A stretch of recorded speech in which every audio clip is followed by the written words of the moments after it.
Welcome to Wrestling is Hard. New intro. Every week we talk about AEW, New Japan Pro Wrestling, Stardom, and all the news and views from the past week. Follow us on Instagram and Twitter at hard4wrestling. Email questions and complaints at wrestlingishard.com or something like that. Wrestlingishard@gmail.com. I'm Jim. Chris, how you doing? Get a little feedback there. What you got going on back there? Oh, you know what? A little bit. I think I got a little at the airplane, I think, that's flying overhead. How's that sound now? Much better, much better. How are you? Turn that gain down. I'm well. It's summer in city of Philadelphia. And none of us want to be doing this right now. We'd rather be doing anything else. I'd rather be outside. Yes, and Brandon will be joining us shortly. He is doing something else. He was outside. He was actually left his house.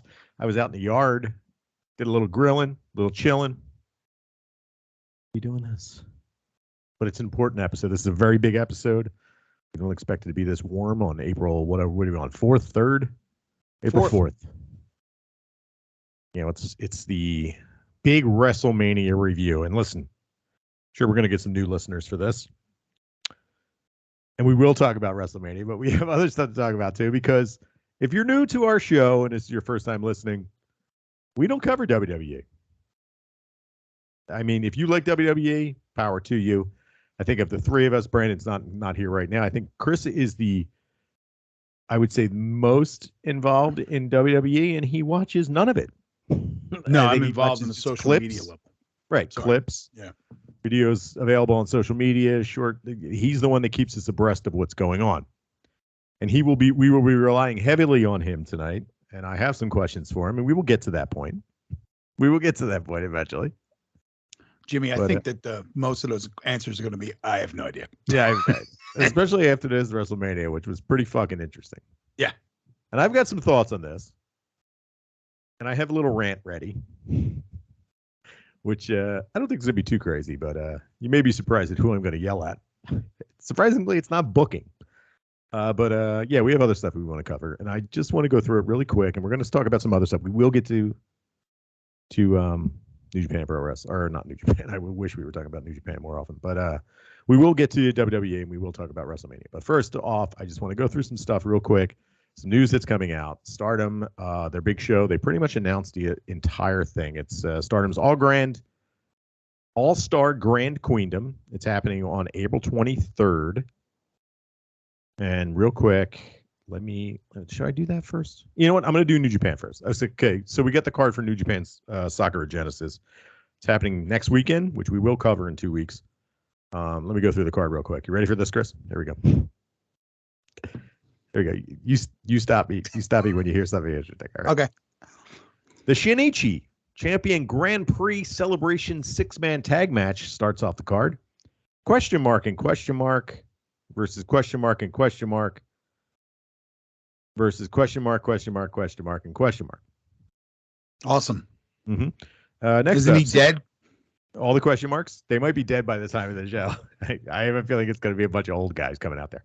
6-man tag team match. The United Empire of Aaron Hanare, Francisco Akira, and Jeff Cobb will be facing off against the House of Torture team of Evil Show and Yujiro Takahashi. Yep. 6-man tag team match. Okay, here we get a little drama. There's a little Bullet Club drama, as there always is. David Finlay, El Phantasmo, and Kenta. David Finlay and El Phantasmo cannot get along. El Phantasmo seems like he's a babyface. We'll see what happens. Versus the Gorillas of Destiny team of Hikuleo and Tamatanga with Master Wato. Next up, 6-man tag team match. All right. Los Ingobernables de Japón, featuring Bushi Shingo Takagi, the king of pro wrestling champ, and Tetsuya Naito, versus just 5 guys who have new gear, new music. They don't enter. They enter from the back of the stage now. They come in through the fans. So they're basically the Shield. Doki, Taichi, and Yoshinobu Kanemaru. Yep. Okay. IWGP Women's 3-way title match. We got the champ, Mercedes Moné, versus Hazuki versus Azumi. Chris, thoughts? Good. Yes. I mean, as long as it's not in a frigging auditorium with shitty production value and it drains all the energy out of the fucking match watching it on a streaming service. It should That be is good. a possibility with any of these shows in Japan, but this is Real Goku Koku Gigan. So it's a big show. Yeah, so it should be good. This is a good one because we're definitely going to get a quick high-speed match between Hazuki and Azumi in the match, beating the shit out of each other, and I'm expecting Mercedes Moné to win, but we'll talk about that in a second. New Japan World Television title match. We got Zack Sabre Jr., who is the champ, defending against Shota Umino. Mind you, these are 15-minute matches. Thoughts? Well, why don't we turn it over to Brandon, who's just joined us. Did he show up? Yeah, he just showed up. There he is. Yay. Brock Brandon. Brandon here for happy hour. We're all happy here. It's a good time. There he is. How you feeling? Good. Went out to dinner. Had a great time. Real stoked to run home and record a podcast. Kind of, yeah. You know, I'm a fucking bozo. I was telling stories, lost track of time. 7:30, all of a sudden 7:40. We're at 7:52 now. I'm part of the pod. Did I miss anything? What are we doing? Yeah, you missed. Should I go through them again? All the 6-man please tag don't. matches that From are lots of starting question marks. Sakura Genesis. No, please don't. I'd like to get this done before April 5th. Yeah, there we go. We'll move on. IWGP Tag Team Championship. Bishiman, Hiroki Goto, and Yoshihashi against Aussie Open, featuring Kyle Fletcher and Mark Davis. Chris thoughts. I really don't have any thoughts Brandon on these thoughts. tag matches. Brandon, how was happy hour? Kyle Fletcher. I think he played for the Eagles for a little while. He did. There was a Kyle Fletcher on that thing. Good. Happy hour. There was no happy hour. It's just a nice double date dinner. I don't want you guys thinking I'm a fucking alcoholic over here drinking on a Tuesday. Oh, I was. Drinking club soda now, but you know it's beautiful out there. We had a couple of drinks outside in the yard, made some pork chops. It was delicious. Good. This is my worst type of year. This is my worst time of year. I settle into it, but those first couple of days when it turns 78, I'm just like a kid that just got out of detention. I'm like, I just gotta fucking be running around. No, I agree with you because you know my argument for years and for years and years I've been saying this has been we'll have another nice day. We don't have to go out today. But we've learned through the magic of climate change that we get about 2 weeks of the weather being like this, and then it's immediately 90 degrees, and no one wants to leave the fucking house. Well, so I just pulled up because I was curious as to whether or not we're going to get a couple extra days. And tomorrow's going to be nice, but just to your point, Thursday in Philadelphia is going to be 79 degrees with an 80% chance of storms, which means it's going to be 79 and humid as fuck all day. And we also have already, they are not even here yet, tornado warnings. Mm-hmm. And Right, which one? Wait. No, tornado watch. That means the conditions are ripe for tornadoes. We had 4 tornadoes the other day in Philadelphia. We haven't had 4 tornadoes in 20 years. Yep. No, that's not real. Okay. Everything looks good. You get like 4 of these days now, and plus the seasonal depression getting shaken off, and you don't realize why you didn't feel like yourself for 4 months again for another year. Those 2 things combined to peak Brandon right now. So it reminds me. It reminds me of 2020 when we weren't allowed to train jiu-jitsu for 4 months or whatever it was, and then we were finally allowed to train again. And I went to train, and when I was driving home, I was in MMA shorts, flip-flops, no shirt, and fucking mirrored sunglasses, screaming out the window while I was driving home at people. Like slapping the driver's side door. Like a total maniac. Nice. I was like, yeah. I love pandemic. We need to bring that back. No, we don't. I already said the it. first person that says that it's gonna fucking hit. I'm on the other side of the video screen. Come on, bring it, brother. Remember when we had a pandemic and we were all stuck inside of our houses? That was fucking awesome, man. I loved it. I had the best suntan I've had in fucking 20 years. Well, the free money was awesome. I didn't get that much. we got a couple $100 and plus the bonus checks. I wasn't living off that. That's for sure. We were talking about you at dinner, Chris. Go ahead, Brandon. What? We were talking about you at dinner, Chris. One of the funniest videos was when the fucking Barstool gave you guys money, and he's rolling his eyes already. But just the moment of the Barstool guy and Chris on FaceTime with the bleached mohawk and the rec specs. Well, first of all, they're fucking Oakleys.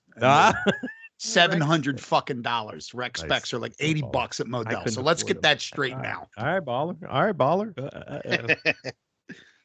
Rec specs. Give me a fucking break. I don't even know what rec specs are. Huh? I'm already in trouble. They're like fucking volleyball glasses. Volleyball racquetball. Like, you remember glasses. Horace Grant? Oh yeah, hell yeah. I had rec specs. That's rec specs. Yeah. What are you talking about? They weren't. Oh no, I had the Converse ones. They weren't cheap. They were expensive. Anyway, IWGP Junior Heavyweight Title match. Hiromu Takahashi is defending against Robbie Eagles. Robbie Eagles is winning this. Brandon, thoughts? None. Okay. Chris, thoughts? Nope. None. Okay. IWGP World Heavyweight Championship title match. Kazuchika Okada defending against Sonata. Brandon? I got a feeling Sonata's winning this. Yeah, I don't know. Is there any pro Sonata contingent at this point, or is everybody kind of flat still? No, we got the Just Five Guys crew. They all got new gear, new entrances. He's got black hair. He's handsome. But as do hell. they have new moves? Is the question. He does. He's got a new move. He's got that DDT thing that he does now, and it kind of like it can set up from the Rainmaker. I don't know, man. This is kind of lined up, and we talked about earlier. There's this like Bullet Club match with David Finlay and El Fantasma where they're fighting over the leadership of Bullet Club. Honestly, who gives a shit? But when it comes down to storyline wise, next pay-per-view is the traditional Bullet Club pay-per-view, which is, what the fuck is it called? I don't remember, but I'll think of it in a second. But they have it like the next pay-per-view coming up is like the Bullet Club one. Sonata beating Okada and then having the title for a month and then losing it to the Bullet Club, dude. I don't know. We had crazier things happen with Evil winning the title. It's interesting. Yeah, I mean, I think he's kind of done his time as far as the 1 month title run, especially when you mention Evil. Like, wouldn't kill to call that guy a one-time champ if you're New Japan, but keep it brief. Right, and you know we're going to be at the New Japan show in Philadelphia on their tour, which is mid-month. After this one, Okada's tagging up. He's doing tag team work with Tanahashi. It's not going to kill him to be without the title for a couple of months. He's still fucking black trunks at Okada. He's still awesome, and him winning it in the near future seems like inevitable because he's black trunks Okada, which is a dick. I'm into it. If Sonata was going to win a title, it would be now, I think. Chris, thoughts? I don't really have much to add. I think you guys it makes a lot of sense. Yeah, I don't know. It's just with the Bullet Club. What the fuck is the name of that pay-per-view? God damn it. I don't want to look it up. I'm lazy. The next pay-per-view is like the traditional fucking Bullet Club pay-per-view. So we're going to have Bullet Club shenanigans.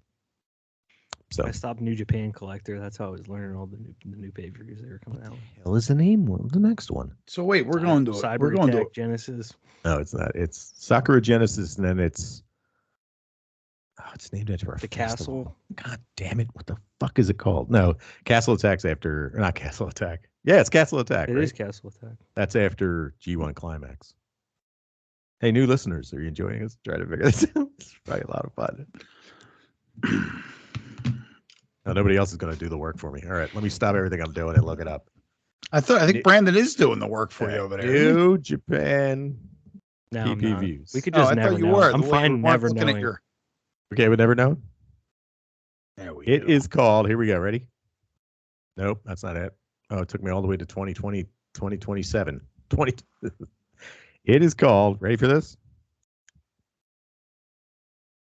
Wrestling Duntaku. That's the big one. That's the Bullet Club one? That's the Bullet Club one. Traditionally, it's the Bullet Club one. Oh, okay. It's when the founding of Bullet Club happened. Oh, all right. So every year it's like centered around Wrestling Duntaku. Hey, man, you might think Bullet Club's fucking a turd over here. And, as a longtime New Japan pro wrestling fan, I kind of am over Bullet Club. But, man, it fucking still sells a lot of merchandise. Well, also remember, like, it's kind of different because they had, is Chaos a faction?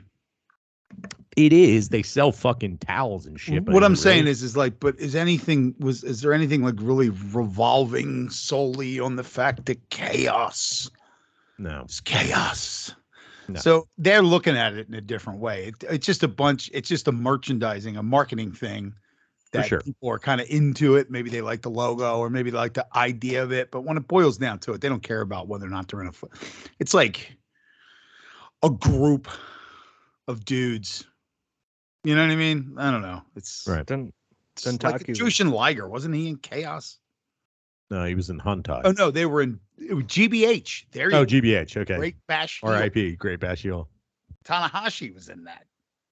Was he at some point? Yeah, they were the GBH guys. I don't remember. I know GBH was.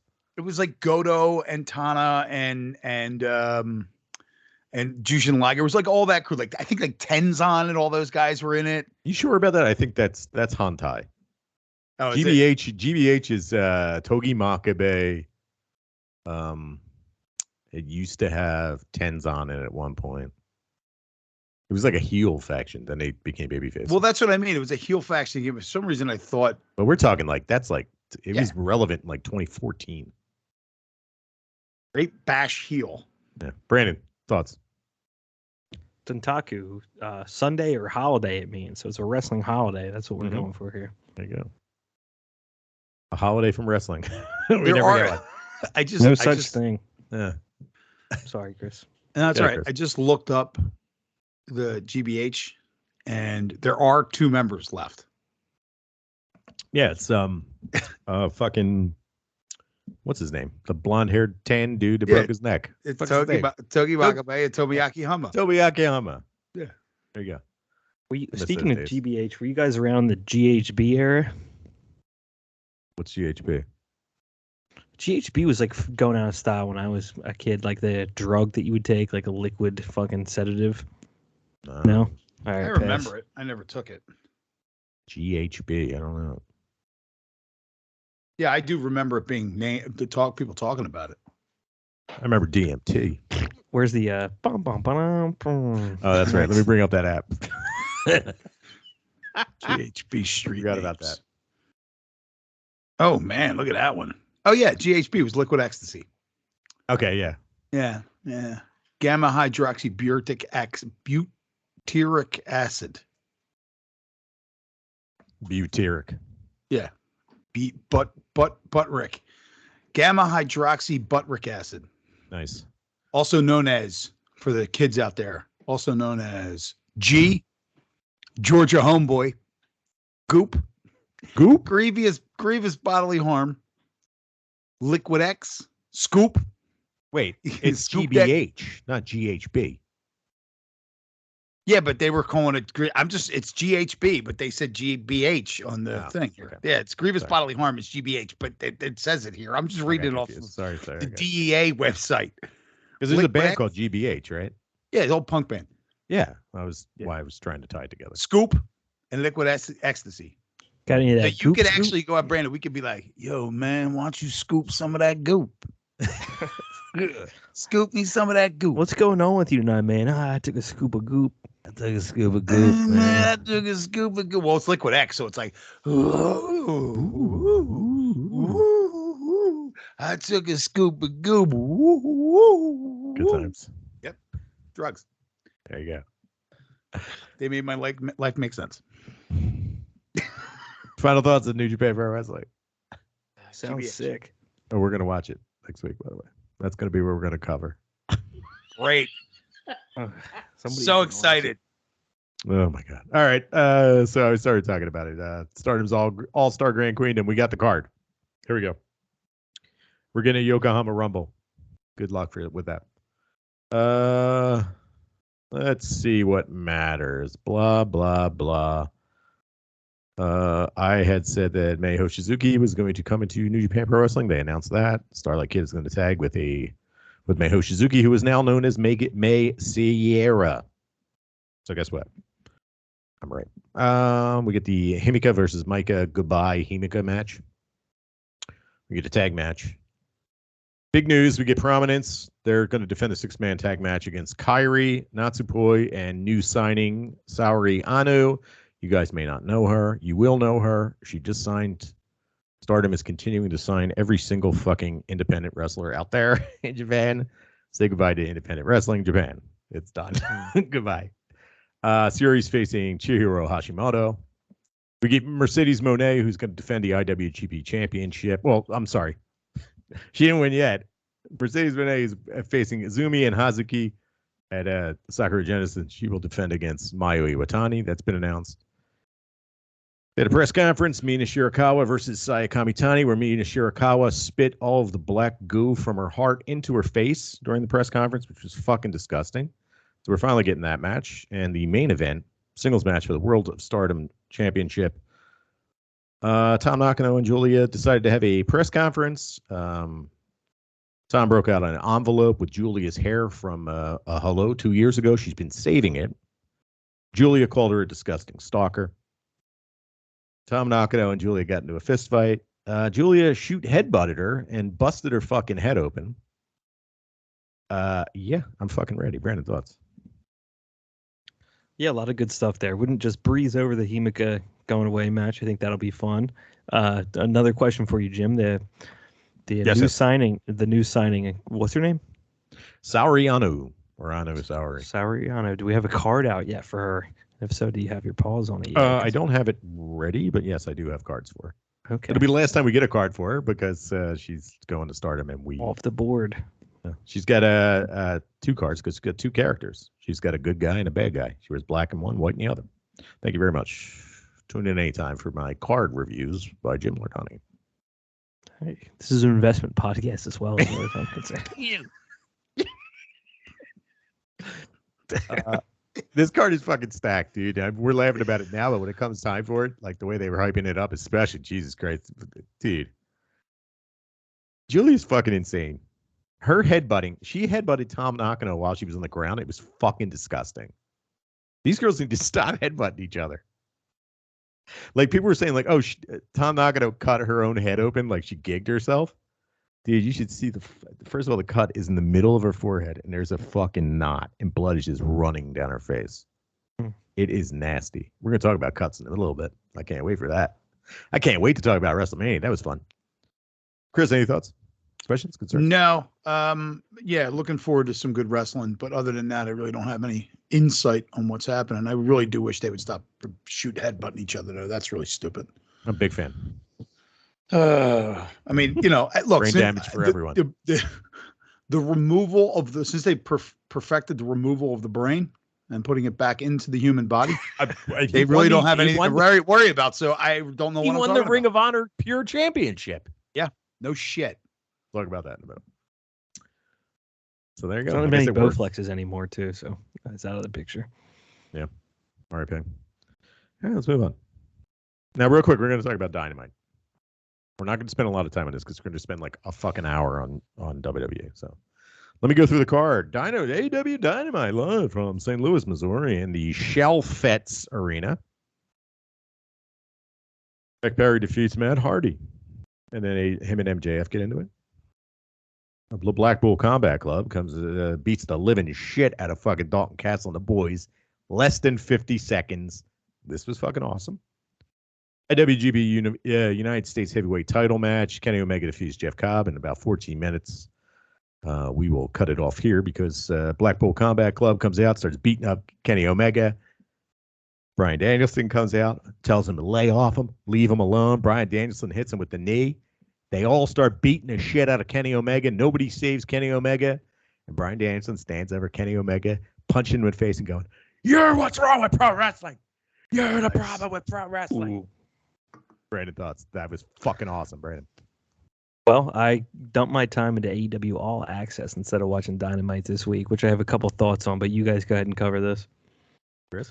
So, it's good to see a legit, if they're going to do this, a legit heel faction that's going around fucking people up as opposed to being like, waka waka, I'm so snidely whiplash, like fucking. That's a good point. And I was going to make that point as well, where we have an actual ass-beating evil faction as opposed to a comic book heel faction.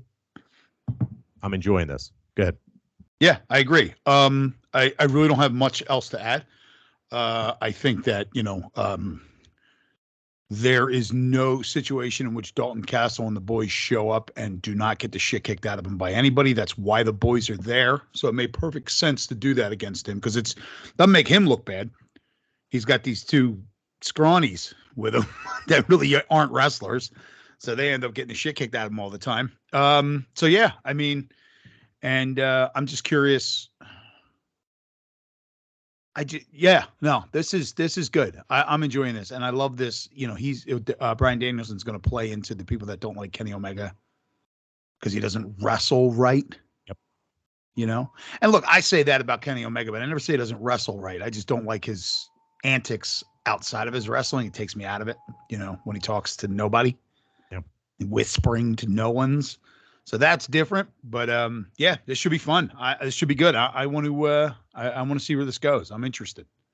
Brent, I got a question for you. Kenny Omega is a baby face. You on board? Depends how he does it, I guess. But in theory, yeah. I know that you have been sour on Kenny Omega since he joined AEW, and I was just curious what your stance would be.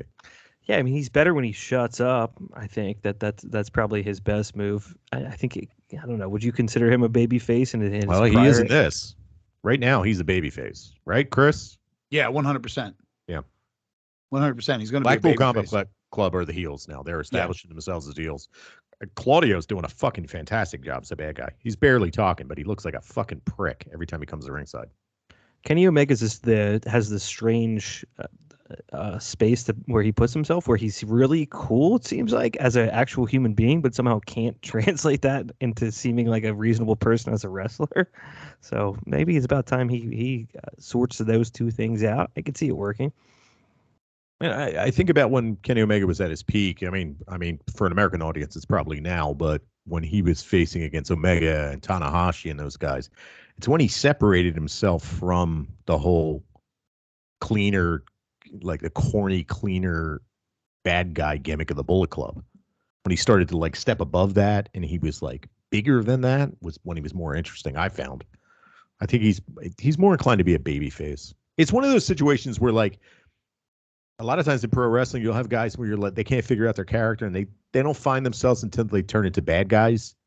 Then they're allowed to be over the top and they get to act like jerks. And you're like, oh man, why?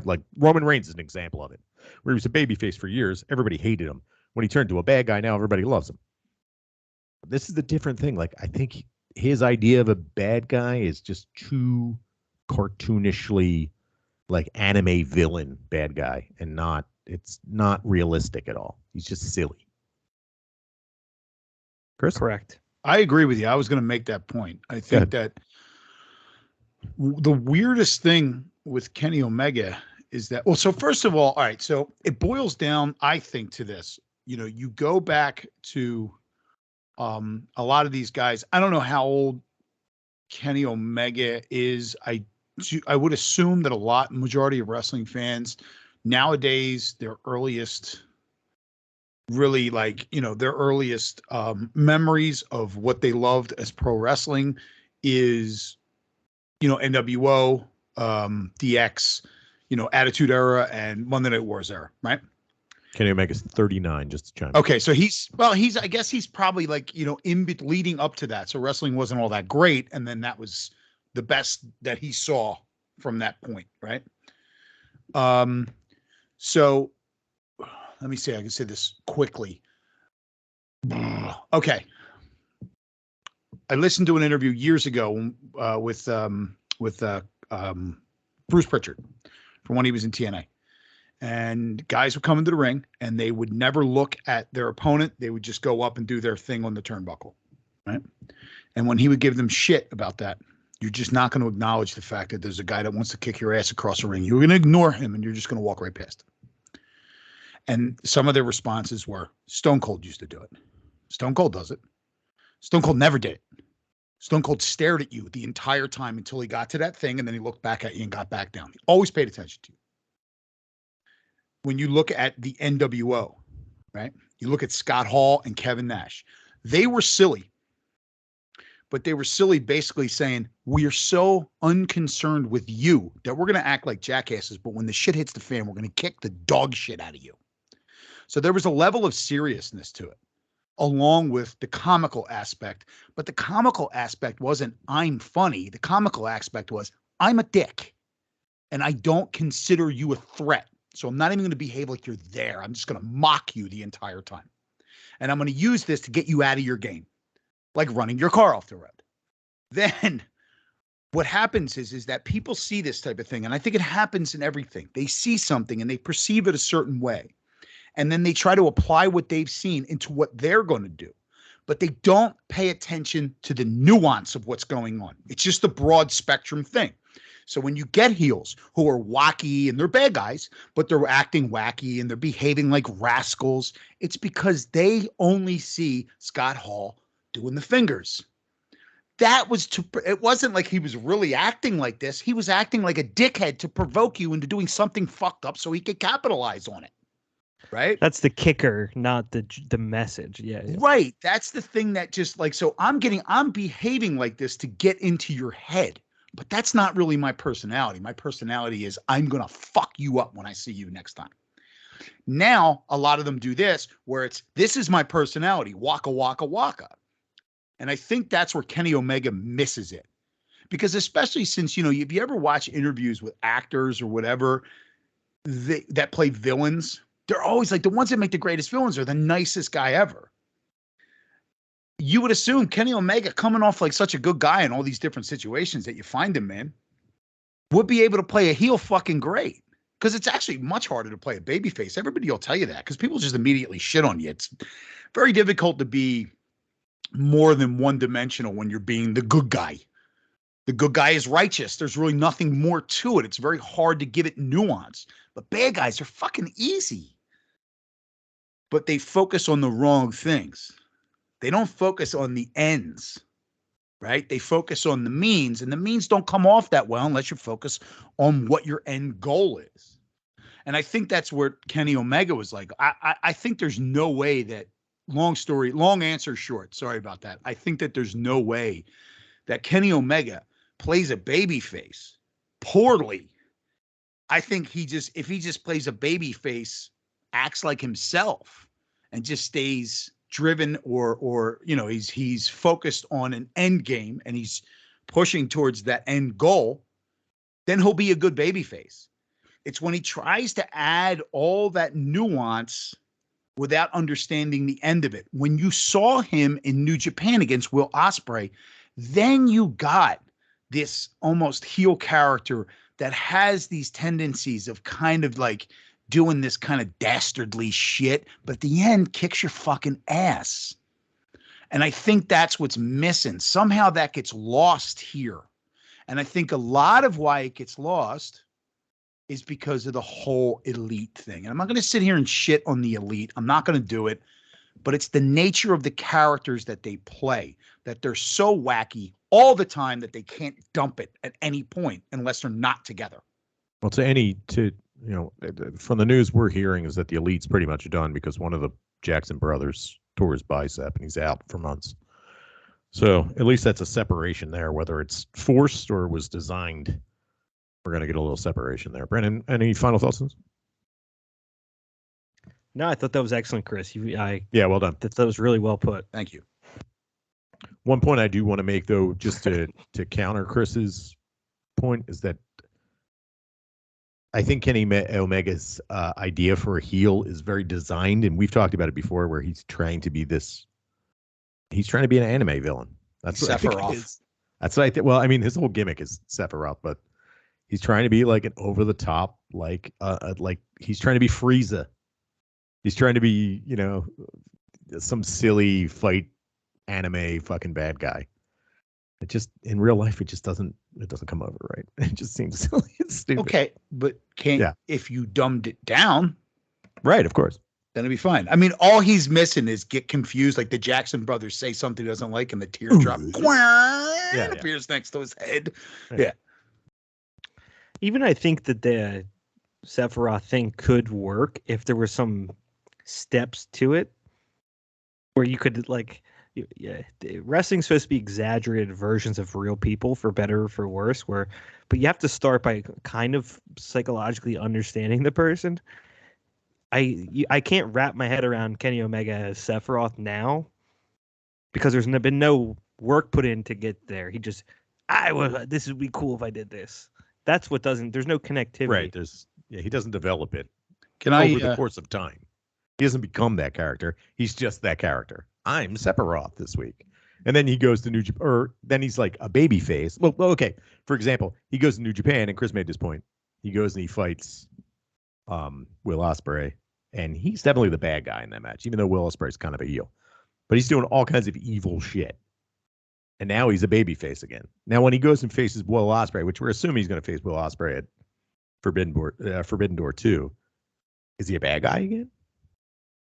Not in the United States or in Canada. No, he'd be a good guy. He's the good guy. Right. I don't know. It's interesting. Good. Just full disclosure, I know who Sephiroth is, but I've never been able to stomach a Final Fantasy game long enough to actually see the character or remember it. Same. I put so many hours into the original Final Fantasy, 7? And I never beat it because I wanted to get all the chocobos. Gold chocobos? I wanted to get the chocobos. So I couldn't, and it was very hard to get the chocobos, and I couldn't get them all. So I was like, I don't think I'm ready to beat this. There you go. Well, that's funny because I can't get anywhere in Mario games because I cannot leave one coin ungrabbed. No, same here. Completionism. I had to teach myself, you can go back and get them. Just finish the game. The only completionism I won't do is when you have to beat this on death level. I'm not fucking doing that. That's just pure stress. The last time I did that was probably Resident Evil 2, the original Resident Evil 2, where you had to be the piece of tofu and you can only fight with the knife. You did that? That was the only time I did a complete. That's the only game that I completed from top to bottom. I beat the game as the tofu. Fuck that. That game was scary. All right, let's finish this up. Orange Cassidy defeats the Butcher, AEW International Title match. Singles match, Ruby Soho with Saraya, and Toni Storm defeats Willow Nightingale. Sky Blue and Riho come out. That was a pretty good match. And Adam Cole defeats Daniel Garcia in a match I didn't care about and didn't watch. Thoughts on AEW, Brandon? Yeah, like I said, I watched All Access. I have a couple of thoughts on that, but I'll let you guys wrap this piece of it up. This felt like a really dead episode to me. I'll tell you what happened. I put the episode on, I sped through it, and like 20 minutes in, I was just like, I want to watch All Access. I want to see what they're doing here because this just feels so flat right now. The back end of the show was the first hour was fucking awesome. Up to the Kenny Omega Jeff Cobb match. That first hour was really good. And then the second hour was just like, Chris got I agree. That second hour of that show was absolute dog shit. It was tough. I just didn't give a shit. I wanted to see Adam Cole come out, and he's facing Daniel Garcia, and I didn't really care. Match had no build to it at all. So it's just like, man, whatever. Now, mind you, I did not watch All Access, so I'll let you guys go ahead. Go ahead, Brandon. Yeah, I'll keep watching it. I wouldn't go as far as to say that we should watch it, but it's a very strange show because it's exactly what you would expect from AEW, where it's this kind of blurred line between kayfabe and reality. Someone that came off looking really good on that, I thought, was Kenny Omega, because he gets caught looking like a normal human being. The way it's set up, like they're just kind of filming people off the cuff. He just spent some time talking about pro wrestling on it that I thought was interesting. MJF also came off well because he just laid into his character more than ever. And someone asked him a question and stutters, and he's like, "You fucking stuttering freak!" Makes fun of them, but it was quick. It was funny the way how quick he was with it. Those things I thought worked well. The women's division looked really bad because they cut to in the tunnel. There's like 6 of them talking shit on Thunder Rosa. Britt Baker's talking about how when I had the title, I would do anything to come to work. She's going to conventions and stuff, but she can't come to work. And Saraya and the rest of them are nodding their head being like, yeah, she's lazy. Just really goofy shit like that, where then they have Tony, and she's like, I talked to Tony Schiavone. He's been around forever. He said, just let it sort itself out. But it was just very, very gossipy and bad when it's like the women's division is nowhere near the depth of characters or things that you guys should be like talking shit on each other. I thought that a lot of it came off really poorly. The Young Bucks are the other segment that you get, and it's them. They're trying to make them look like real people because they don't do that in their own version of All Access that you get. And they walk themselves through like a match in the ring, but they do this creepy thing where they hold hands where they lock their fingers together. Like, could you and Chris imagine each other locking fingers, holding hands. It's called the Greco-Roman knuckle lock. And pal. then there you go. Yeah. Okay, all right, pal. All right, What's his name? Toriano's the best. Okay, pal. And they're rolling each other off their ropes, and they don't stop. They're like moving, like they're doing dancing. But in that, it's just which I almost thought made them look worse than anything, because I'm like, you guys just sit there for like 15 minutes on end with your fingers locked together. I guess it's when you have a built-in partner all the time. You've been practicing together since you were a teenager. It's not a big deal. Sorry, I'm applying real logic to a TV show that's scripted, but Counterpoint. Chris, go ahead. Counterpoint. Go for it. Separating the kayfabe storyline stuff, because that's what obviously them talking shit about Thunder Rosa is. Yeah, it's all bullshit. Obviously. The kayfabe thing and then the reality version of that show. I think Britt Baker during the reality, first of all, two things. Number one, it's amazing how that ridiculous wrestling makeup completely changes your face, because she doesn't look like the same person, or she looks like their fraternal twin. Right. When Britt Baker's sitting there talking to you and she's not all made up, it's almost like her face structure, her head is an entirely different size. That's how crazy that fucking makeup and all that hair they have on is. But other than that, I think she came off looking as a person, she came off looking great when you're not looking into the kayfabe shit where they were talking shit, because that's all nonsense, right? I thought she looked like she became difficult to dislike during those sections of the show when she's talking about Adam Cole and she's talking about this and she's talking about that and blah, blah, blah. I thought that made her look really good. When when one's kind of real and the other one's totally fake. The other one I really, didn't give two fucks. It gives Thunder Rosa, that right there gives Thunder Rosa her grievance when she comes back. Yeah, her impetus to when she comes back. Not only that, or maybe she joins the bad guys now because the TV show dictated that she's evil. The bad guys, the bad guys were there with her. There was just no depth to it. It was like all the girls sitting around and Britt Baker says something shitty about someone. They're all like, yeah. And that's what I didn't like. Like quote unquote prototypical women. It was sitting around. Exactly. Yes, it was like I didn't like. That's what I was going to say. It was like Vince did that, like that script that was approved by Vince. Like Total Divas and Pritchard. Yeah. You're women, you're catty. Yeah. And even though even though Tony Storm is on the show fighting with people behind the scenes, they can all gather around to talk shit on the person that's not there. Yeah. That's what it was. Yeah. It's like this. But like I said, that's fake. They fucking it is, but it's just like it's so like it's shitty. But I hear you. It didn't look at it. I mean, it made everybody like, but if it is like, even if it is fake, right? Which it is, if it's part of like storyline crap that they're going to do behind the scenes, whatever. How do you root for Britt Baker?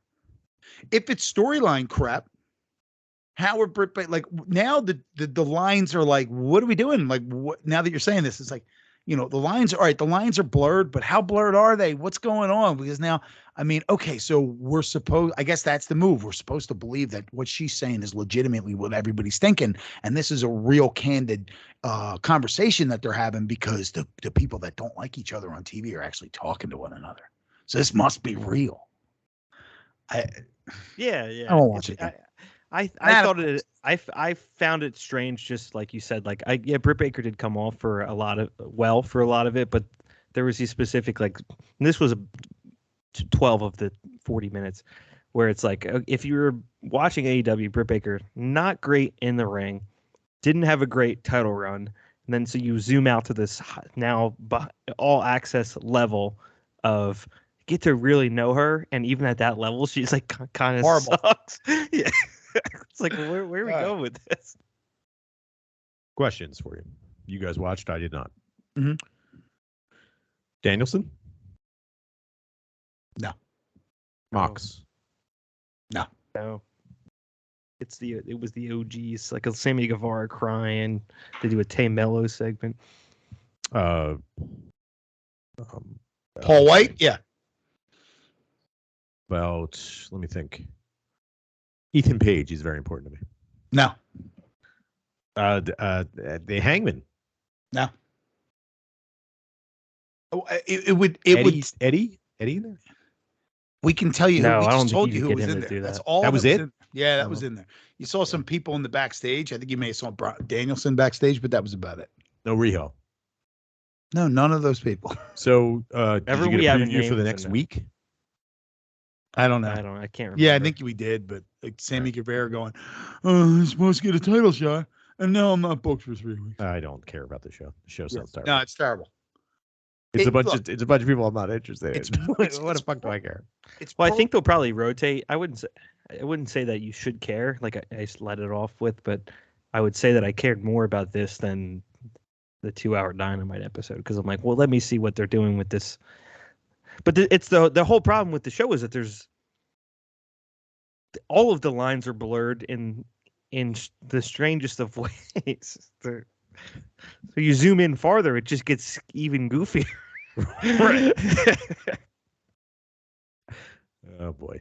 There you go. Pro wrestling. How long did we talk about that for? Because I'd really like to talk about WrestleMania. Okay. Let's talk about WrestleMania. Now, some news came out, and we will talk about that. And some more news that came out like an hour ago. So we will talk about that too. All right. So we're gonna WrestleMania. We watched it. And like I said, I am the legit casual viewer. I think Brandon is also on that casual viewer lines. Chris is more of a viewer just through YouTube. Less casual. I'm a less casual viewer. Less casual viewer. So I say we go through. We're going to do night one. Then we'll talk about the big news because that's when we found out about it. Then we'll talk about night two. Sound good? Go Brandon? for it. Good? Yep. All right. Let me bring up the card. This is very important. All right. Here we go. Let me ask you, Brandon, where'd you watch? My basement. Chris, where'd you watch?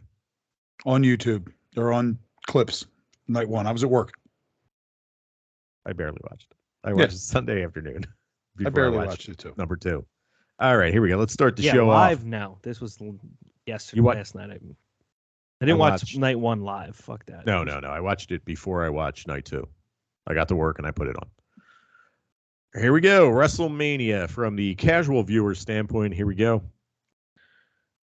We'll go match by match. WWE United States title championship match. Austin Theory defeats John Cena. Brandon, thoughts? Yeah, SoFi Stadium looks sick. The WrestleMania setup with the giant ramp and the stairs looks fucking awesome. Awesome. Like that. This is the stuff that they're good at. This is what I look forward to from it. Immediately, I'm like, oh, here comes fucking Cena.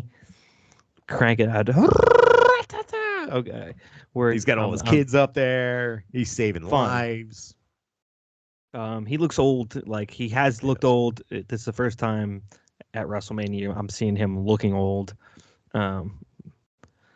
So I had a lot of thoughts about that during this match. The match itself kind of dookie. Chris? Move on. His spray brown hair was really bad. I think Vince got the rest of his bottle. Right. Now, everybody gets old and everybody loses their hair and it sucks. And John Cena has a specific look, but now he's got his movie star hair, which is this weird, way too brown for his age hair. It's bottle brown. It looks like, have you seen AJ Styles' beard? It looks like that.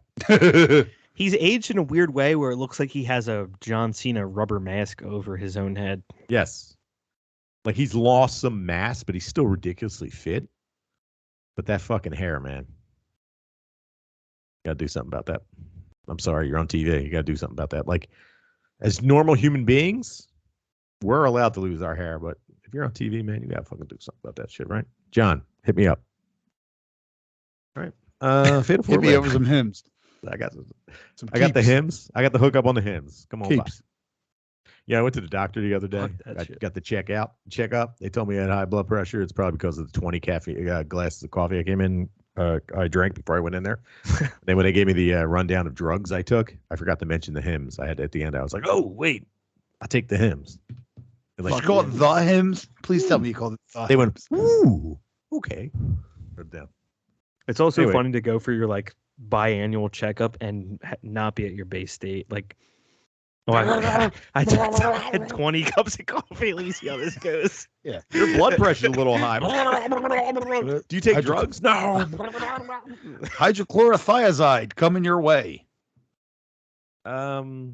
Fatal 4-Way Tag Team match. The Street Profits defeated Alpha Academy, Braun Strowman and Ricochet, and the Viking Raiders accompanied to the ring with MAGA wife. Brandon, thoughts? I didn't see a fucking lick of this, and it was on the TV. That's how little interest. Dude, this match is fucking. The last fucking 5 minutes of this match is fucking awesome. Chris, thoughts? Nope. Dude, it was so good. I'm sure it was. Braun Strowman there? Good. Chad Gable Braun doing Strowman anywhere on the screen. Chad Gable doing a deadlift German suplex on Braun Strowman and Ricochet flying all over the fucking place was pretty fun. It was worth the price of admission for that. Also, Braun Strowman was doing his choo-choo thing where he runs around and he runs everybody over. But now they don't do the choo-choo sound anymore. And he came around and did everybody. But then when he hit a dead bit, when he hit Angelo Dawkins actually tackled him and laid him the fuck out. It was awesome. Nice. Worth checking out the last 3 minutes of that. The rest of that match. I don't care. Good for you. Diving that deep. I enjoyed it. Singles match. Seth Rollins defeats Logan Paul, accompanied to the ring by a bottle of energy drink, who was YouTube sensation KSI. And I found out that KSI was offered a contract to wrestle, or KSI offered to wrestle for somebody like Progress, and they said no. And now he's wrestling fucking WrestleMania. Another match I fucking enjoyed. I enjoyed the shit out of this match. Brandon, thoughts? I still don't know what KSI does or what I know it's a YouTube, but like what YouTube dude. I don't watch any of this shit. I know he's very popular. Yeah, another in the great lineage of drink-based wrestling matches we get here. Chris, thoughts? Saw a bunch of spots from this, especially the yanking of the water bottle guy onto the table. Good. Yeah, this was good. From what I saw, this looked like one that I would have really enjoyed watching. Well, the thing is that knowing WWE, you know that any kind of like, unless like with John Cena, obviously he had some kids on stage, save a life or whatever the fuck that federation is that you spend money on. What's that called? Make a wish. Make a wish. Make a kid. Well, whenever you see somebody in some kind of suit, you're just like, the first thing you're thinking is, I wonder which NXT talent that is underneath the suit. And then when they took his mask, like from the beginning, Logan Paul comes out on a zip line, and it's so corny. Like he's on the zip line. The first thing I'm thinking is fucking death. Yeah, right? Like I'm surprised they did that. That was right. Like... I'm thinking that. Well, they didn't do it from the ceiling. They only did it like from the stage, which is still super high. Yeah. And they also dropped him off about 10 feet from the ring post. But the whole time he's like, which, not to interrupt real quick, Jim, sorry, but which shows you how their insurance works, where it's like, if Logan Paul dies, we can't do that, but you could just crush a fan's head, and like that won't be that big of a payout if he falls from there. Right. So he's coming down on this. Crush a fan's head. He's coming down on this fucking zip line, and the whole time he's like, yeah, what's up, LA? This is awesome. Yeah, it's so stupid. And then the fucking the energy drinks coming down to the ring, dancing, and I don't know. I fucking loved every minute of this. We're going to talk about Overbooked and how much fun Overbooked is. This was ridiculous, the end of this match. I thought it was a lot of fun. There you go. Yeah, I mean, final thoughts? Sounds Brandon? Like you were in a good mood for this. I was in a very good mood. I think this should be the baseline. Like if Logan Paul can show up and do this, not that it's bad, but it shows you that like that's the baseline. He can walk out off the fucking street and have this level of fun. You know, it's we go into this, and we'll talk about it in a minute. Well, we'll talk about it in a little bit, but we go into these shows expecting fun, over the top shit, overbooked shit, stupidity. And that provided it. A guy who I didn't know and had to look it up, but they talked about him like he was a celebrity, so I real quick looked it up. Coming to the ring dressed in a giant foam energy drink fucking suit and then getting an elbow or splash from the top rope to the outside. It was fucking awesome. It was hilarious. I loved it. That's what I want my WrestleMania to be. Yeah, well, I mean, that was the whole thing with Knoxville. Same shit. Yeah, that's what I want. If I'm entertained, it was good. Yeah. If I'm like, oh, God, please let it end, like every AEW pay-per-view, then it was bad. Or how about this one? 6-person tag match. Becky Lynch, Lita, and Trish Stratus defeat Damage Control, Bailey, Dakota Kai, and Io Sky. Oof, Lita. Oh, Jesus Christ. Brandon, thoughts? Yeah, I think you just nailed it. I mean, I love to see my girls, but oh man. You talking about Trish Stratus's chest? That thing was outrageous. I'm talking about all of it. It looked like fucking 2 giant turkeys stuffed Did you into say her it was shirt. out of this stratosphere? They were outrageous. That shirt was not keeping those in place. Chris, thoughts?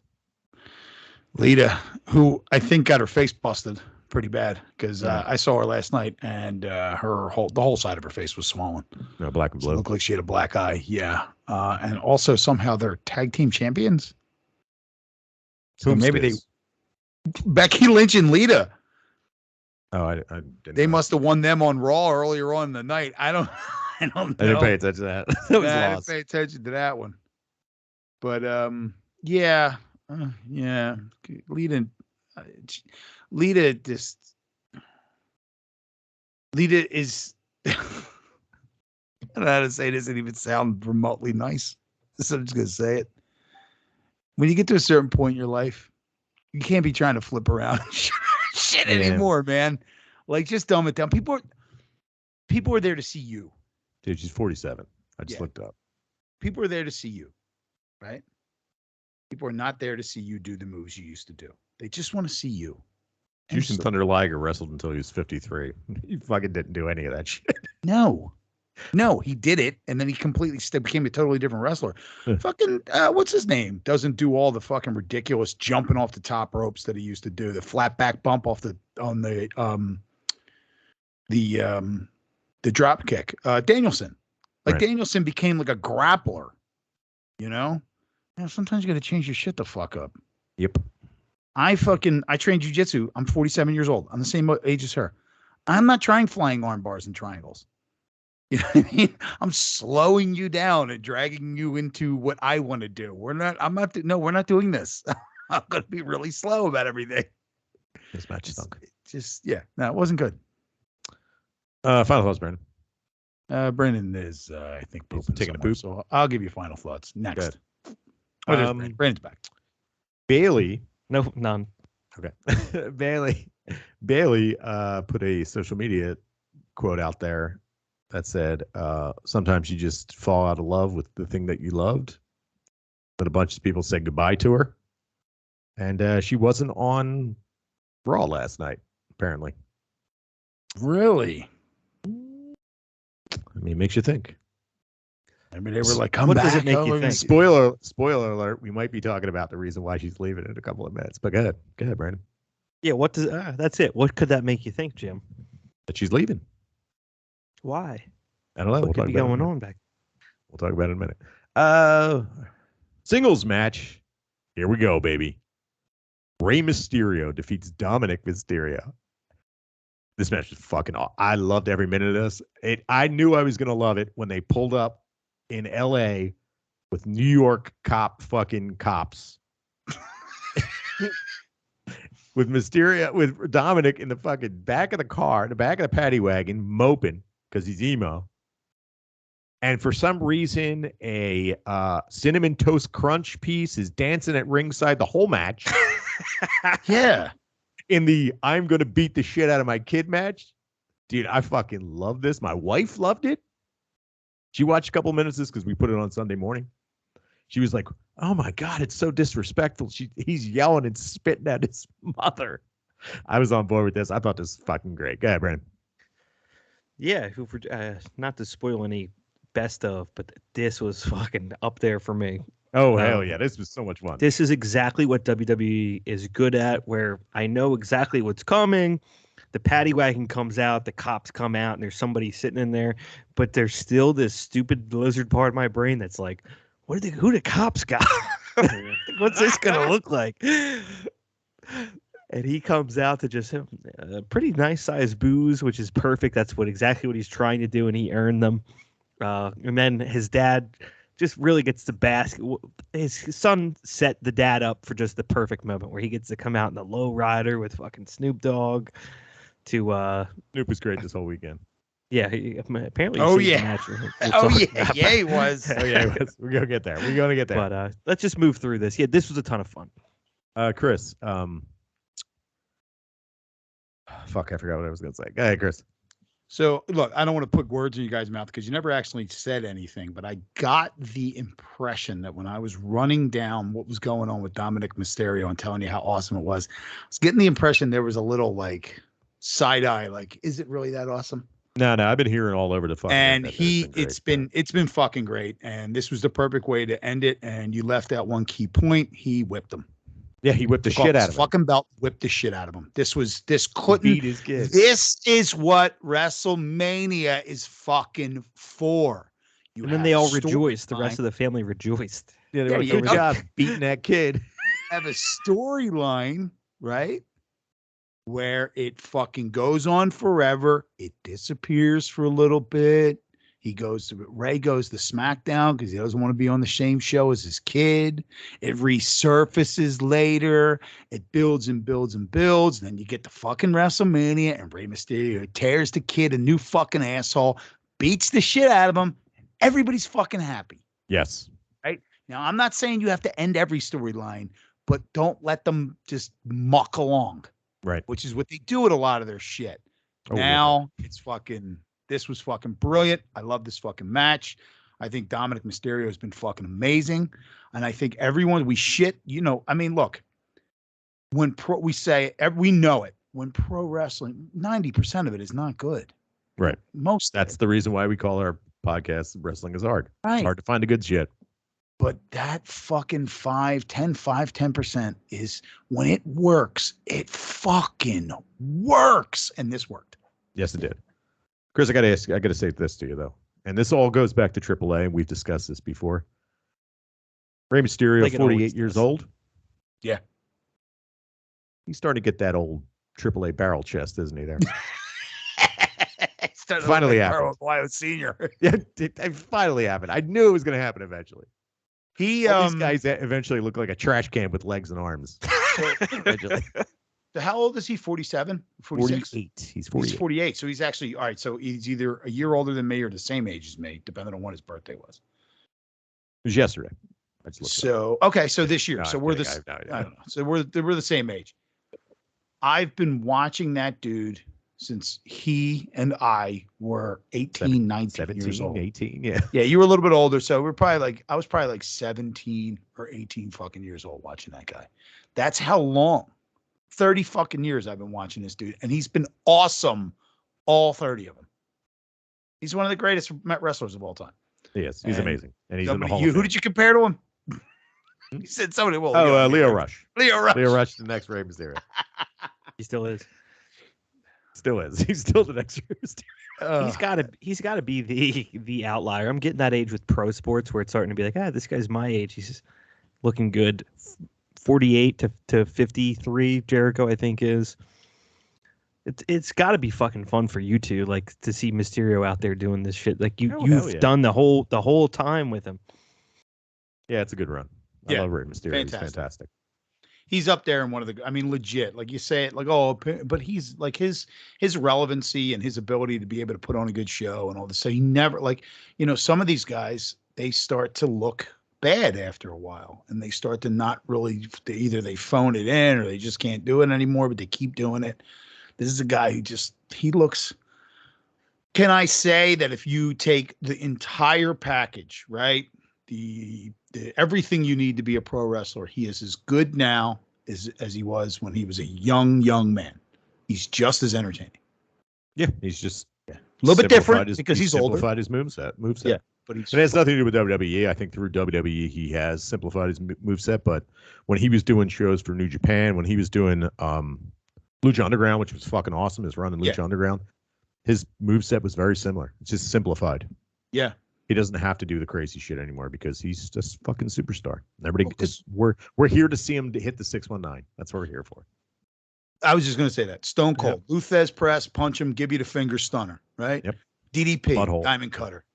Randy Orton, DDT off the ropes, RKO. This is what all the rest of the shit is filler. You don't have to go crazy. And you can always tell the greatness of a professional wrestler because people will point to the specific professional wrestler as someone that inspired them to become professional wrestlers. Right. Rey Mysterio is up there.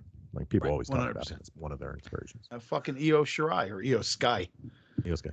Fantastic fucking match. I loved it. First time I was go going to say, first time I drank alcohol was at my friend's parents' house, and I was wearing a Rey Mysterio mask all night, peeing on the wall, throwing up in the toilet in a Rey Mysterio mask, and that was 17 years ago. Like, hell yeah, this guy's been around. Nice. That mask's been around. Got puking, bile all over it. Excellent. I don't know if he still has it, but yeah, even that makes me feel like, damn, this dude's been doing this. Just so good. I want to give you a rundown. When I just heard from Brandon, I went to a friend's house. Parents' and pissed on his walls.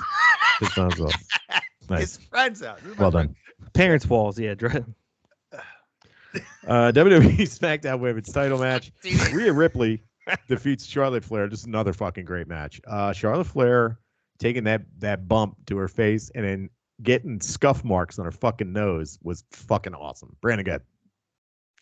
Yeah, I think I said I wasn't sure how I felt about this, or I wasn't that excited for it. I felt that way going into it still, and it was a lot of fun. It was a lot better than not that I thought it was going to be, but I got sucked into it when I wasn't sure that I would.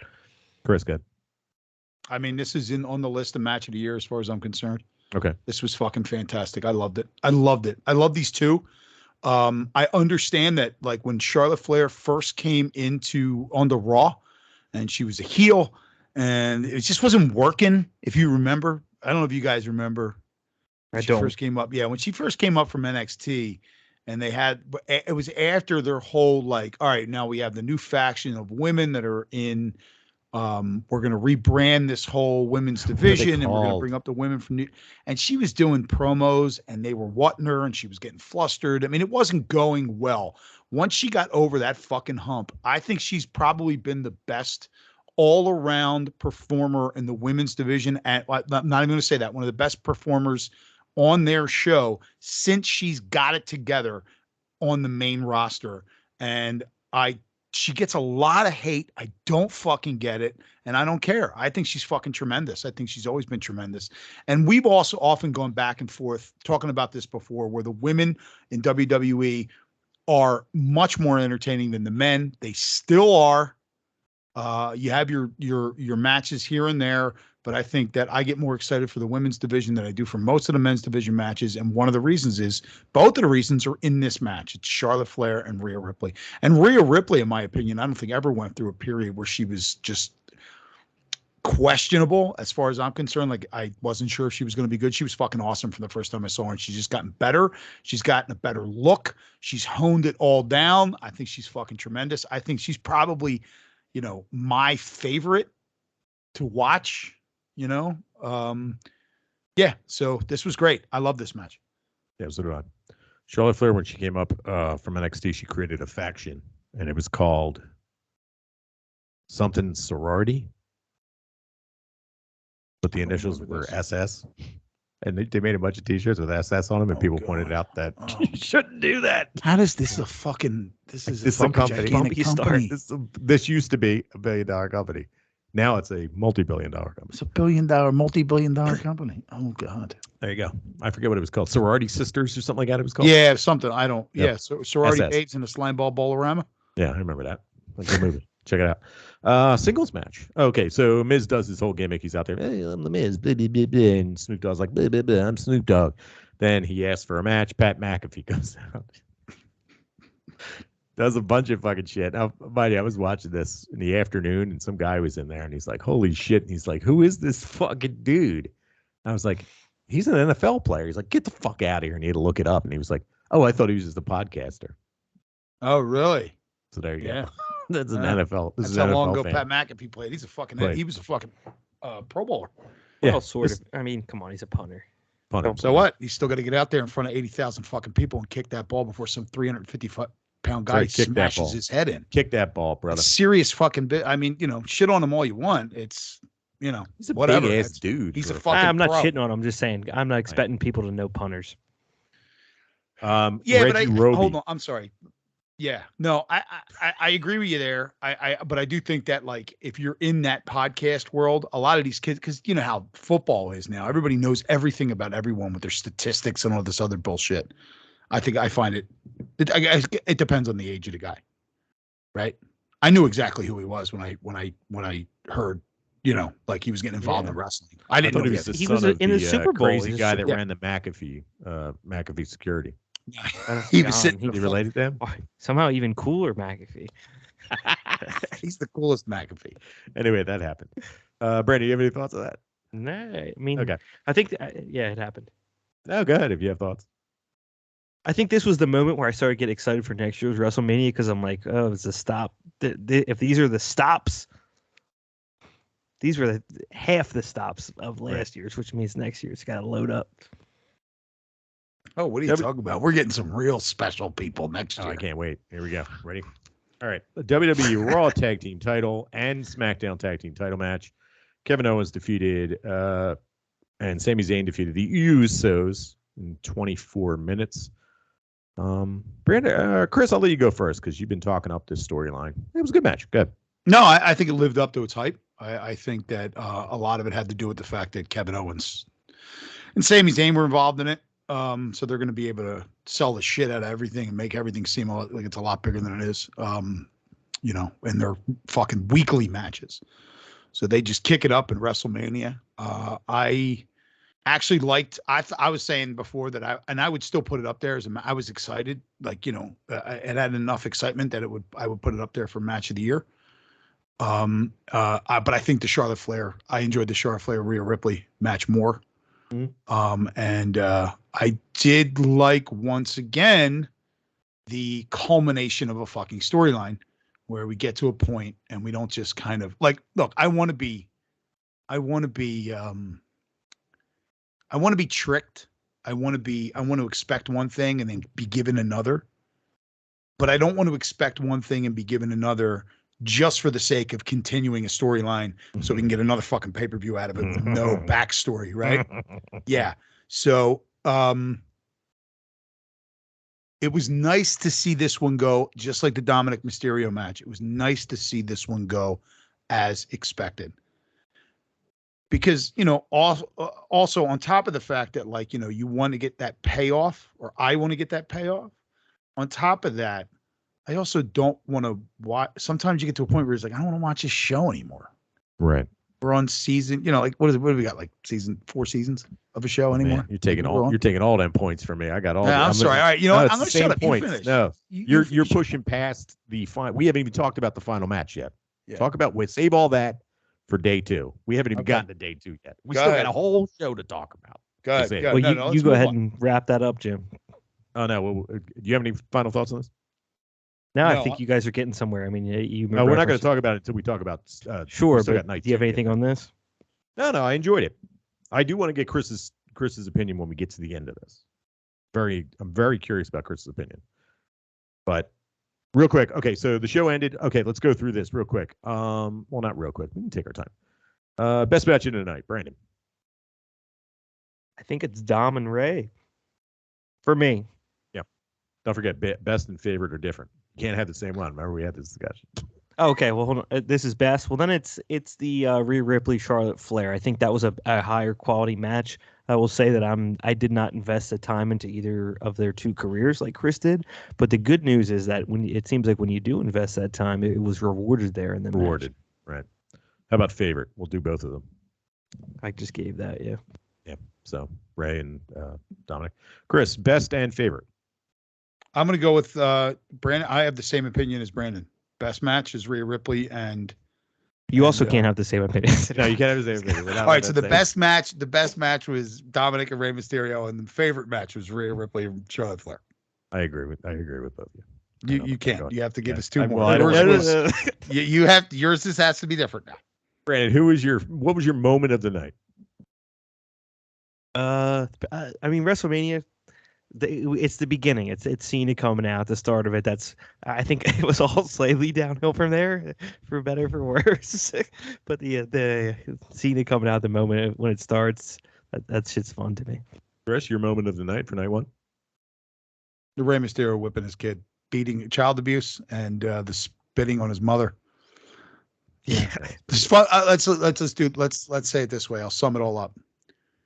Dysfunctional family. Yes. Yeah. My moment of the night was Toxic family. let me think about it. Was the dancing Honey Nut Cheerio or whatever the fuck it was. Cinnamon Toast Crunch. Okay. That was my favorite moment of the night. Hardest to watch of the night. You know, we might as well go with our theme. Brandon, what was your hardest? My girl. This is my girl. My first crush, Lita. Oh, fuck yeah, it's Lita. And my second crush, Trish Stratus. They were the whole tough. thing. I agree, Chris. Since we're not allowed to agree unless you're okay. the one recording You're the too pretentious. You're too pretentious.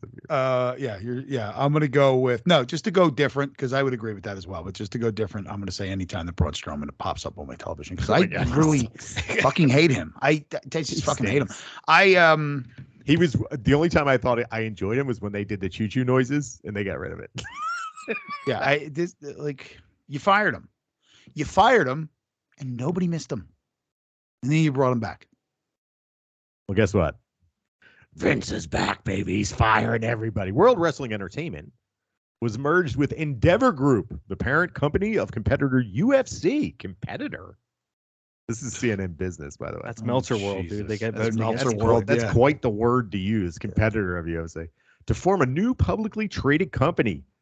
This is from CNN Business. This happened on Sunday afternoon. We got the rumor. It was officially announced on Monday. The deal values the newly combined company at over $21 billion. UFC is worth $12.1 billion, and WWE is valued at $9.3 billion. Endeavor shareholders will own 51% of the newly combined company. And they tell you, while WWE shareholders will get 49%, they needed to do the math for you. Why did I use CNN Business for this? I have no idea. Competitor. Yeah, their competitor. But something came out today. Shareholders of WWE are contesting the sale. I think it's still going to go through. I think they feel they're not getting the proper sale price for this. But we'll see how it goes. But as far as we know, and all the information we have, Vince McMahon is now president. No, not president. Chief executive, some kind of executive officer of WWE, not the president. And he is going to be around. And I didn't watch Raw, and we're not going to talk about Raw really, but apparently it stunk of Vince McMahon. Brandon, thoughts? Yeah, to be honest, I don't have a ton right now on the business side just because there's not much news. I think I saw that at the share price, it was valued in the 6s, and they bought it at 9, which is a pretty significant markup. You'd see a little bit of a markup on something like this, but it's very WWE fan to be like 9's not enough. Right. I need more for this big investment. That's pretty funny. He deserves to be booked. The WWE stock isn't being booked the way I want it to. Exactly. Literally, yeah. I'm wondering if the Vince thing is long term or if that was just to not shake any share price in the short term. We've talked about this before. I watched a couple of interviews and whatnot, and what I saw, they want him on board.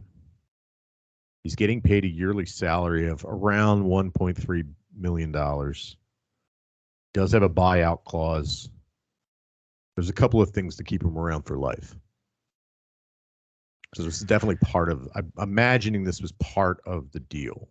So that makes it two things, right? One, Vince having a boss is probably good for the sake of the show, because he's books things like shit, and that just has to get phased out. It's going to cost them money at some point down the road for Vince to keep booking, because the ratings were going poorly, I would think. And it seemed like the first time he stepped away, people got excited and people bought in. So that's like a lever to pull to raise the price to get rid of him at some point. The other and more interesting thing for our show is the women are just going to start dropping like flies, I would imagine. They already are. And protesting, yeah. Yeah. Go ahead, Chris. I saw you shake your head. Chris. What are your thoughts? No, I mean, I don't. So you're looking, Endeavor is the parent company. Endeavor, I think they understand that, I mean, in any other circumstance. Well, first of all, one thing that this made me realize, especially over the last year, is that if you were important to a multi-billion-dollar company, you could pretty much do anything you want and not get fucking fired. So, yes. We get fired because we're useless. That's just the way it is. We mean nothing. So we lose our jobs. when I was thinking of this in the car when Disney fired the MMA fighter, Gina Carano. Gina Carano. Gina Carano, yeah. For essentially, if you've ever listened to her in an interview, for just essentially kind of just being a dummy. Because that's really, if you listen to her, she's just not that bright. You know, she's dummy. Well, I mean, she had some pretty fucking disgusting ideas on life. Dumb She shit. couldn't keep her fucking mouth shut about it, which is the catch. Yeah, right. Dummy.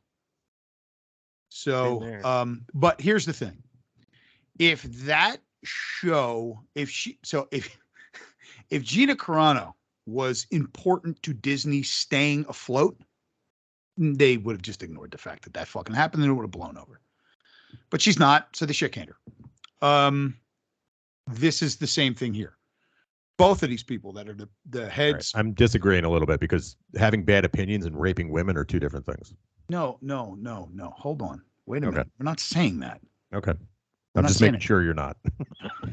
I'm not a fucking idiot. I understand that. I understand that. Yeah, make your point. Okay. What I'm saying is that if you're unimportant, you can't do shit, whatever it is. And if you're very important to a multi-billion-dollar company, you could do whatever the fuck you want. Well, that's billionaires in general. Save murder, and you could probably fucking do that. That was the point I was trying to make. Okay. Yeah, not to interrupt you real quick, Chris. One, it's not that anyone would ever think you are. It's that maybe someone that's listening to you and is influenced by your opinion is. Right. Two, I'm glad that you brought that up because I was thinking and I think you still have more to say, so I didn't mean to totally cut you off, but I was thinking the same thing. I'm like, maybe we should look at these fucking laws in America where if just because someone tries to not press charges on something that they're saying happened doesn't make it not a crime, because it seems to be a way out of a lot of things. Public opinion important. Most importantly, it's like, well, she didn't want to deal with it, so now Vince technically didn't do it, and it's kind of how the conversation gets framed. Right. Yeah, Chris. Yeah, well, I mean, you know, if I went into the middle of the street and beat the living shit out of somebody, and the cops saw it happen, and I got arrested, and the person I didn't do it to didn't press charges, you know, the DA can still press charges on me. Right. Like that, it does. But I mean, so that's a viable thing. I don't know to where you can apply that and to what crimes, but you could do that. I know that happens. The DA can pursue charges, whether or not the victim wants to pursue charges as well, but that might not come into play in a case like that. I have no idea. I'm not a fucking lawyer. I'm a bartender, so I don't know what the fuck I'm talking about. But what I was saying is that you end up in a situation now that they have two very high paying individuals, because Dana White slapped his fucking wife and got caught on fucking video. Yep. Right. So you have two very high paid individuals who are probably the only two individuals on earth that are able to handle the fucking circuses that they handle. There are very few people able to do that. Vince a little bit less than Dana that can handle that fucking madness that goes on with those idiots. Vince, I think, could be replaced, but this is that might be part of the deal. But as long as you're important and important to them, keep making money, they're just going to ignore that this shit fucking happened. And that's what they did. Yeah. You know, I mean, and look, we talked about this last week. Ain't nothing I can fucking do about it. So, I mean, just like, you know, just realize the fact that it's the old Carling saying there's a big fucking club and those two guys are in it and we ain't, and the rules don't apply to them. Right. And if I cut you off and it seemed like I cut you off because I was judging, it wasn't that. It's that we're an audio medium and some people might hear just the beginning of what you said and then clip you and pretend that that's all they heard and then be like, I'll never listen again. That's people all. all the time mistake a point and then it's just like, well, that's a good idea. Now I heard someone say it. Right. I just wanted to just throw in the opposite side. It's not that I disagree with you. I just want to make sure. Whoop. Okay. All right. But yeah, it was like I know what you're saying about the DA, Chris, but there just seems to be like in America this built-in loophole of like, if nobody saw it and you can sort it out of court, then we don't really have to investigate any further. Meanwhile, Vince McMahon's now on TV as like an active rapist, which just it just seems like there's a bad sequence of events that lead to that. And also, like, you know, he's also pretend apologizing. Not really. Well, I've done some things and therefore, it never happened. Pretty much is what he's saying on fucking ESPN. He's having an interview and saying that, and it's like, it's just so crazy. Just because you paid It's somebody so doesn't mean weird. you didn't do it. You paid somebody to shut the fuck up doesn't mean you didn't do it. And then he's acting like, by apologizing subtly, he's kind of admitting that he did it, but then there's no real law going on. It's just fucking, I hate it, man. Well, it seems that the only time that, authorities don't pursue these cases is when it has to do with a woman getting sexually assaulted or raped, which is equally as fucking gross. Yeah, this is awful. Yeah. This whole thing's awful, and thank God we don't watch WWE regularly. So let's talk about WrestleMania Night 2. How about that? Brock Lesnar defeats Omos. This match was fucking awesome. Brandon loved it. Boy, what a fucking hit the brakes and turn right here. Yeah. This was fun. Change the subject. This is fun. This is exactly what I expected. It was under 5 minutes. Omos was ridiculous. And Brock Lesnar beat him, which was probably the right move. I was gonna say with the main event of Saturday night, I was joking about Logan Paul being the base.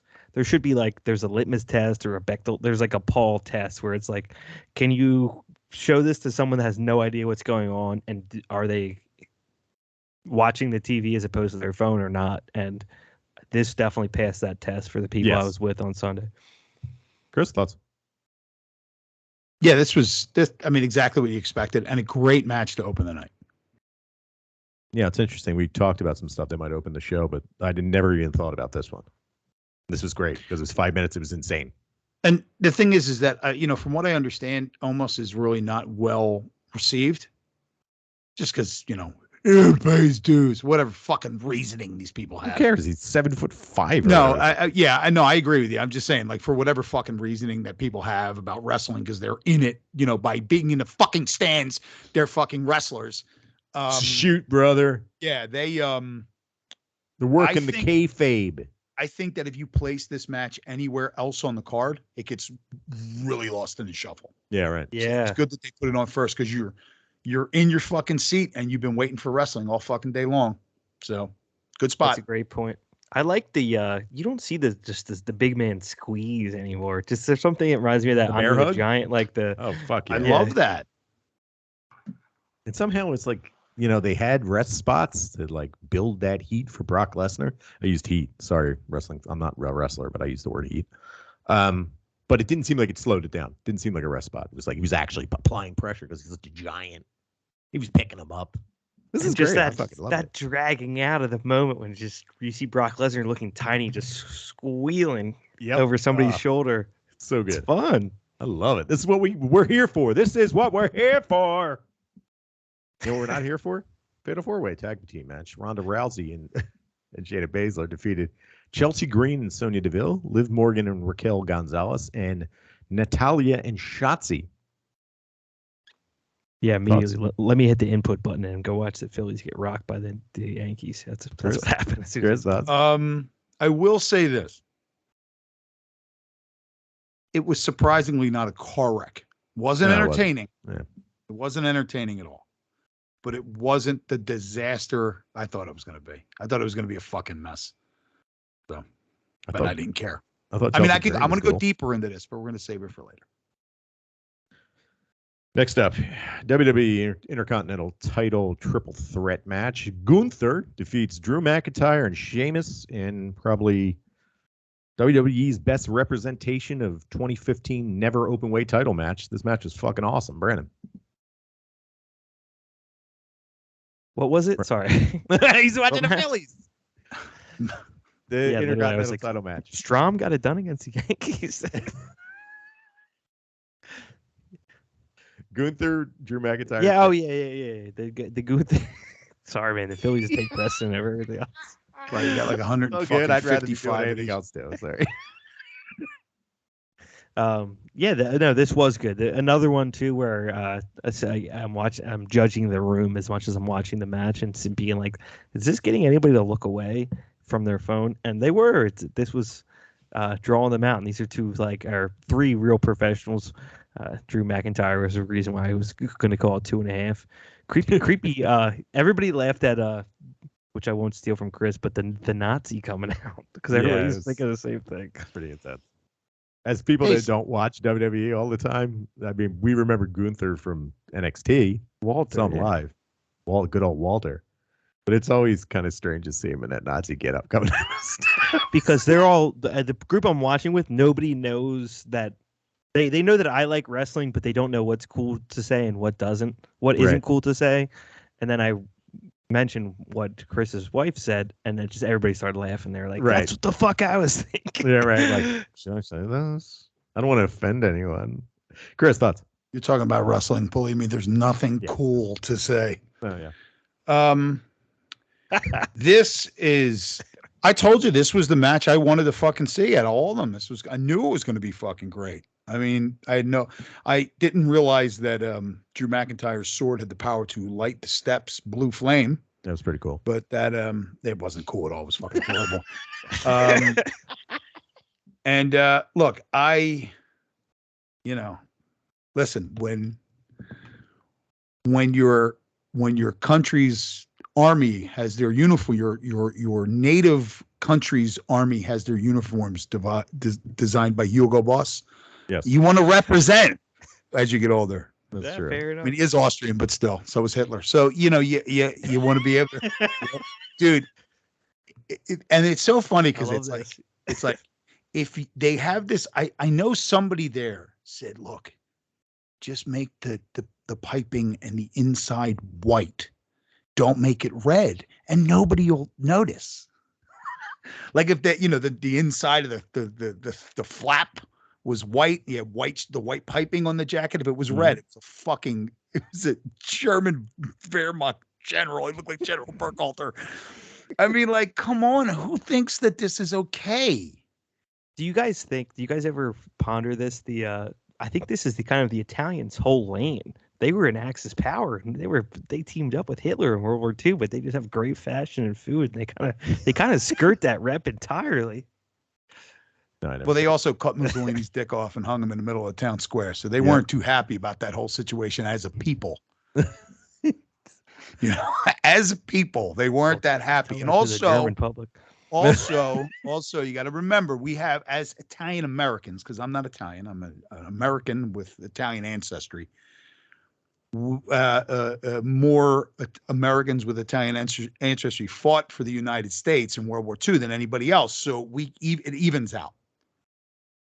Right? Because we had a lot of bad guys. We had a lot of good guys too. They all evened out. It almost evens out until you guys are the last group that you can be racist against. Then that's true. Yeah. Still could be racist against them. No, anyways, match was awesome. No, this match was fucking great, and we're not talking about it enough. I mean, these guys beat the living piss out of himself to the fact that Michael Cole, and look, say what you will about Michael Cole, I like when he gets on a roll and he'll actually start fucking laughing and not be able to stop. Yeah, it's great. Very rarely does it happen. I think the last time I remember it happened was Titus O'Neil sliding under the ring, which, of course, it being wrestling, they couldn't just let that happen one time. That had to now become the thing. They couldn't just let the moment live. He was bouncing up and down on the ropes. But anyway, he was laughing at the fact that Gunther's chest was actually black and blue. And he was pointing at him and laughing because you could see him in the bottom of the corner. I don't mean to laugh, but his chest is actually black and blue. Yep. That match was great, man. I loved it. I was so happy. It lived up to expectations. Next up, put it on there. WWE Raw Women's Title match. Bianca oh God, I can't even speak. It's this podcast taking so long. Bianca Belair, the champ, defeats Asuka. Brandon, thoughts? I found this entertaining. I actually watched the whole thing. I didn't have a problem looking away from it. I'll keep the podcast moving. I thought this was a great match. Chris, thoughts? Not a fan of Bianca. I've never been one. Really? Tremendous athlete. It's just a thing that takes me out whenever she's in the ring. I just start not paying attention. No, I love her. That is good. Yeah, no, look, she's a great performer, and there's just like they're weird things that just about certain performers that when they get in the ring, you're just like, whatever, I don't care. Her entrance was fucking awesome. Yeah, that was awesome. I hate kids. They can all go back, go play, go out and play. Next up, fucking kids. One of those kids' moms died. Mom died. Crying. Yeah, fucking Triple H fucking weeping. He was weeping in the press conference. Why? Chris, you didn't watch the press conference? No. I was weeping when I saw Triple H all non-juiced and deflated with his giant head. All right, here we Triple go. head. That's what he says. That's what the H starts. The H stands for head. A singles match. It's listed as singles match. So the Miz comes out. He does another challenge anyone to a match. And my most, and I don't use this word much, but my most hated personality in professional wrestling, Shane McMahon comes down to the ring. He's huffing and puffing. He's got his fucking girdle on. You could see it through his baseball shirt. He starts doing some moves against The Miz. And one of the greatest moments in professional wrestling, something that had me laughing to tears, he decides to do a leapfrog and he blows out his quad just like his father. He's rolling around in the ring. You're trying to stop The Miz. The Miz is dancing around like a jackass. Go, come on. Snoop Dogg, who is the co-host here, comes into the ring, punches The Miz in the face, does a people's elbow. Some of the best ring rope running you'll ever see in professional wrestling. I'm going to say it right now. This was my moment of the fucking weekend, was watching Shane McMahon fail miserably on stage and blow his leg out. I hope he never walks again. Brandon, thoughts? It's a family tradition. I mean, one I never thought would happen, but just one that I would love to continue is the blowing out of the lower legs of the McMahon family live. Because for a family that's a stickler for every detail and wants everything to be pre-planned, for them to both explode in front of the in front of thousands and thousands of maybe millions of people, incredible. Snoop Dogg, yeah, I mean, fucking talk about a performer, man. Oh my God, top aware notch. of the moment. For him to step in like he did. Chris does. So I have a comment and a question. Yes. First, the question. Now, first, let's do the comment first. Yes. Snoop Dogg, proof that you don't have to be a good fucking wrestler if you're a decent performer. Right. You don't have to. This furthers my belief that it ain't about fucking moves. It's about fucking story and performing the story. And this guy fucking nailed it. I mean, the world's worst frog splash on fucking AEW television. The world's worst rope running and people's elbow on WWE television. Miz selling it too. It's great. And it doesn't fucking matter. And I'm sure he probably dropped that elbow right in the middle of fucking Miz's chest. Right. Right. He doesn't know how to do it and not murder the motherfucker. Right. So that's that. That's my comment. My question. And the crip walk after he was done. Yeah, the crip walk. It was so good. This is fucking brilliant. Go ahead. My question. These are now my top 3 greatest moments in wrestling pay-per-view history, and I want you to rank them. Right. Okay. Number 1. Now, these aren't in any order. I want you guys to rank them. Shane McMahon blowing his quad. Okay. Number 2, Vince McMahon blowing both of his quads. Okay. And number 3, Owen Hart dying. the entire Sake the Nake saga. Now, these are where do you put enjoyment level? Brandon, I'll let you go first. I mean, to me, double quad Vince is untouchable. That's one of the funniest things that's ever happened. I'll put Sake 2, Shane 3. I will go with all right, recency bias. So I'll go with Vince 3rd. I'll go with Sake the Nake 2nd. And because I fucking hate Shane McMahon so much, and I hope he never walks again, I'm gonna put him top of the list. Can I also say that I agree with you that I think Shane McMahon is and always has been, since his arrival as a wrestler, has been my most hated. I can't say he's immediately fuck you to the TV. Yeah, like not in a good way. Yeah. Another That's reason like, why. oh, you worked me into this anger. No, you just fucking stink. You're the fucking kid of the guy that owns the company. That's why you're on TV. Like Stephanie's the kid of the guy that owns the company. She's awesome. Yeah, Shane always has been. Fucking sucks. And when he got knocked out by Roman Reigns that one time, and then they didn't mention it. Nobody asked any questions because Shane's such a great worker, even though he was in the middle of the ring, like with his eyes open, with his arms up, completely knocked out. That was the Royal Rumble. Wasn't he supposed to win? That was the rumor that year? No. This was, I believe it was Survivor Series, and he was trying to do his like coast to coast jump, but Roman Reigns intercepted him on the coast to coast jump and fucking almost killed him. It was amazing. Fuck you, Shane. I hope you're dead. Did I say that? Wasn't it with Kurt Angle too? He fucking fired Kurt Angle through the glass and like knocked him out. Yeah, he gave him that fucking suplex through the glass and almost killed him. If he's not jumping off stuff, nobody wants to see. He's no good at it. Stay out of the ring. Also, another reason why Shane might be number one is because talk about a bullet dodge. That guy's not rehabbing before WrestleMania XL. We're not getting him next year. R.I.P. We're not going to get him. We'll talk about it, though. Hell in a Cell match. Edge defeats Finn Balor in a Hell in a Cell match that they had to stop the bleeding. Because nothing says Hell in a Cell like no blood. Brandon, thoughts? Don't think I've ever seen a cooler intro than South of Heaven. If they didn't say Brood Edge all over the screen, oh God, would have been cooler. Right. And if he didn't take the mask off and then play his actual music, which isn't as cool, would have been cooler. But despite those 2 points, Goosebumps, pretty fucking sweet. The rising out of the fucking ramp. Highlight of this match, in my opinion, because the rest of it got a little sloppy. Mm-hmm. Finn Balor got caught with a ladder. What did they had to shoot him up in the ring with something and staple his head? Hit him up with a little lidocaine and stapled his head shut because you can't have bleeding in a fucking Hell in a Cell match, brother. Strange, yeah. And I thought this. I don't know if I'm just getting old. I'm more aware of these little details, but that looked like a pretty clear.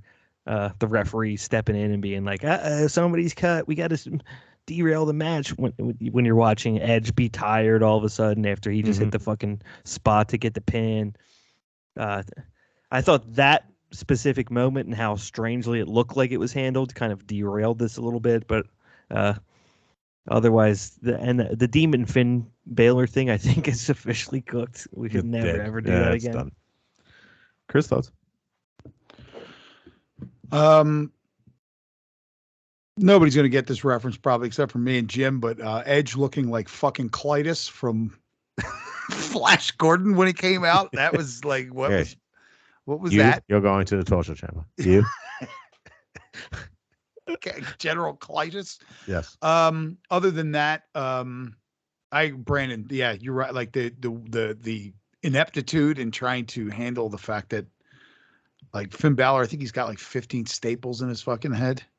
And I was saying this before, the demon thing just doesn't fucking work when he's a heel. Like, it don't work. It doesn't work. So hopefully I'm an evil person. That. I'm summoning a more evil person. What? Yeah, like if you're evil, why would you hold back on the evil? Why wouldn't you always be the demon? Right. It's like, you don't want to see me when I'm angry. Like a little kid with clenching his right. Yeah, but like Bill Bixby was a good guy. The Hulk was a good guy. By the way, anybody fucking ever, if I mention the Hulk ever again, it's the Bill Bixby Hulk. I had this at work. So somebody started talking about Joe Banner, the former co-owner of the Philadelphia Eagles. And, and I said, well, that's what happened with Joe Banner. And I just heard part of it. And I went, what? He got hit with gamma rays? And then I don't know. That's completely off the topic, and I thought it was funny. So anyway, this. Look, it was gruesome, and I don't fucking care. Also, I'm done with Hell in a Cell. Can we get rid of Hell in a Cell? No way. For a little bit, like Hell in a Cell, Finn Balor, foot stomp, can't do it off the cage. Let's put mystery shelves all over the place. Oh God! And the color coded weapons. Give me a fucking break, dude. There were color-coded weapons. Oh, my God. This fucking match stunk. Next.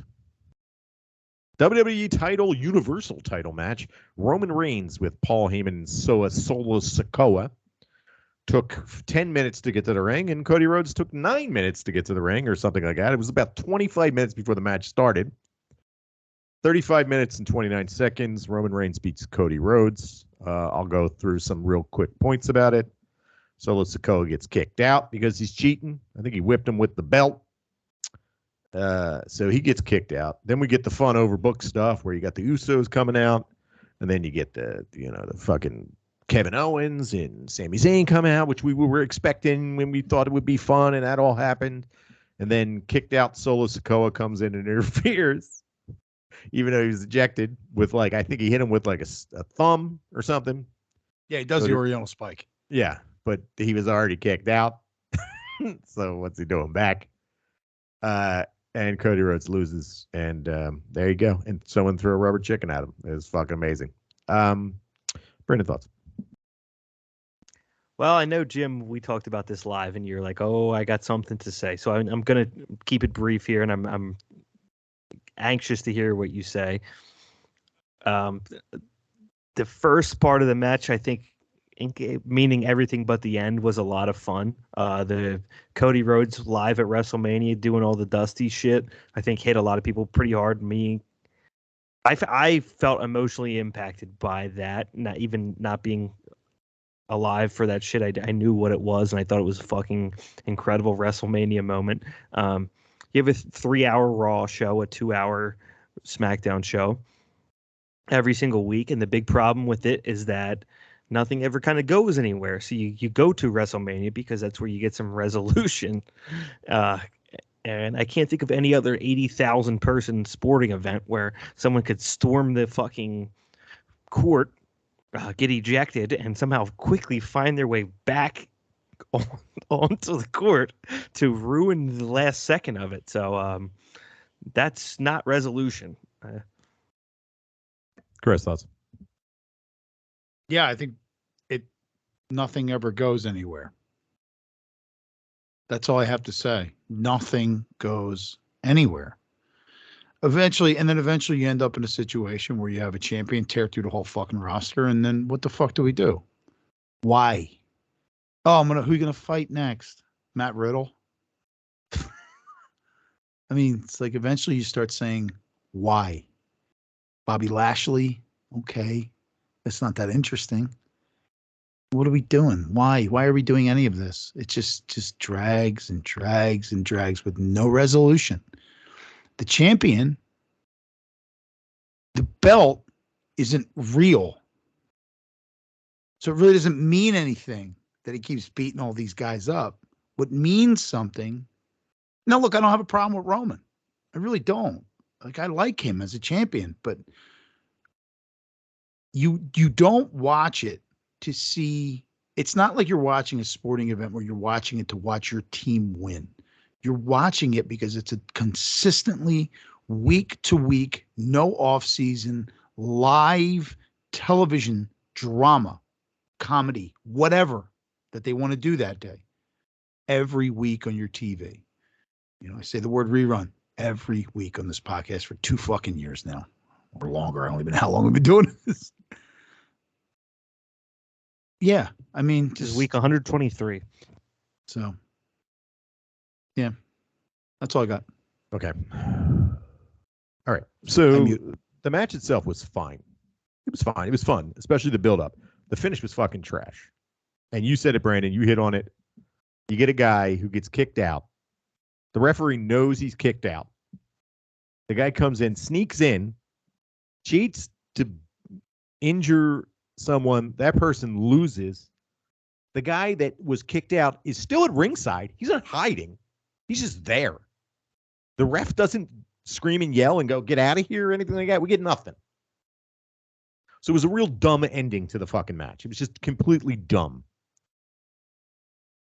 The real big problem is, and Chris touched on this earlier, and he touched on it again. And then they did a press conference. And Brandon, did you watch the press conference? You did watch the press conference, right? Most of it. Yeah. So good old Triple H, Paul Levesque, comes out. And he said, and someone questions him, and he's like, it's booking subjective, whatever. But what was your decision making to get Cody to lose? And he says that it's an ongoing story. And in WWE, the story never ends. Now, we've said this over and over and over on this podcast. The reason why we don't really pay attention to WWE anymore or at all is that there's no end to it. There's no resolution. The stories never stop. And you get a situation where you have this perfect moment to reset your story. And we've mentioned it. We mentioned it last week in our preview that WWE does not have a season-ending episode. Every television show, I'd love television shows to go on forever and just be wonderful and fantastic. And it doesn't really work that way. But even shows that are continuing, say like Game of Thrones, you get to season 3, all this bad shit happens, all this good shit happens. But at the end, there's an ending with something on the horizon for next season. WWE, you don't get nothing. You get no fucking solution with a new story on the horizon for the next season. Instead, you just get the same fucking bullshit. The biggest beef I have with all of this has nothing to do with WWE's booking. Is to ask WWE viewers, weekly viewers, if you are going to sit there and watch this shit and cry and moan and put on fucking Raw the next week and then go on Cage Match and go, man, it was only 1.5 out of 10. Man, do yourself a favor. Do everybody a favor. Stop fucking watching. If you stop watching the fucking product, maybe they'll change it. That's the only thing that's pushing WWE at this point is ratings. Why do you do that? As a fan of WWE, ask yourself, why do you do this to yourself? Why do you sit there every week and put up with this shit? That's the reason they do this. That's the reason. You can put it down. Come back in a year. Maybe it'll be better. We put it down every year. We come back for WrestleMania and we go, there were some good parts, but guess what? It's not that great. It doesn't change that much. And WWE continually just takes this giant pile of shit, jams in your fucking mouth, and there's a fucking full stadium of jackasses on Monday night who apparently sat there for 3 hours and there was 3 matches on the whole fucking show. And they're just clapping and singing along and go WWE. And they're going on Twitter and being like, WWE's the best. I hope AEW fails, which is fucking weird. What is wrong with you people? I would love you to send me an email. Tell me, explain to me why you do it every week. I don't get it. Things will never change unless the only thing that speaks in this fucking world is money. And to WWE, it's fucking ratings. Their money is ratings. And the only way you want to get shit changed is not going on social media. They're not fucking listening to you. We're learning that. They're not listening to you. You got to pay with, you got to fucking get some difference. You got to make some changes with your fucking wallet. The only way to do that, stop watching. There you go. I'm done. Thank you. Friend plus. Chris, do you have anything to say? Chris? Well, I will say this, and to your point, it sums up your point perfectly, because you brought up Game of Thrones, and I've said this a million times to different people about Game of Thrones. I don't know if it was. I mean, I was just using that as an example. No.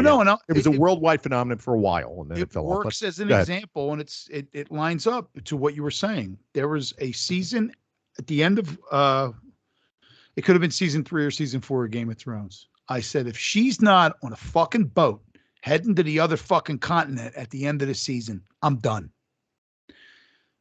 To your point, I'm not going to invest any more time in something if it's not moving forward. If it ended that season and Khaleesi in the start of the next season was still on the other continent, I'm like, what the fuck are we doing here, bro? I'm not investing my hour a week in this. I'll wait until it moves on. I'll pick up in another fucking season. So I'm 100%, 100% in agreement with you. And I think, it'd be difficult to not. I can't see an argument that says that these storylines are in the least bit intriguing. And what were the storylines that we enjoyed? There's really just 1, 2. Sami Zayn, Kevin Owens versus the Usos. That shit went on for a while. Mm-hmm. It culminated in an ending. The ending was the Usos lose the tag titles.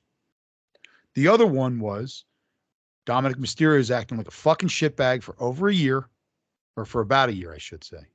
And he finally got his ass beat on pay-per-view or whatever by his old man. He got whipped with a belt. He got what he deserved. He got what was coming to him.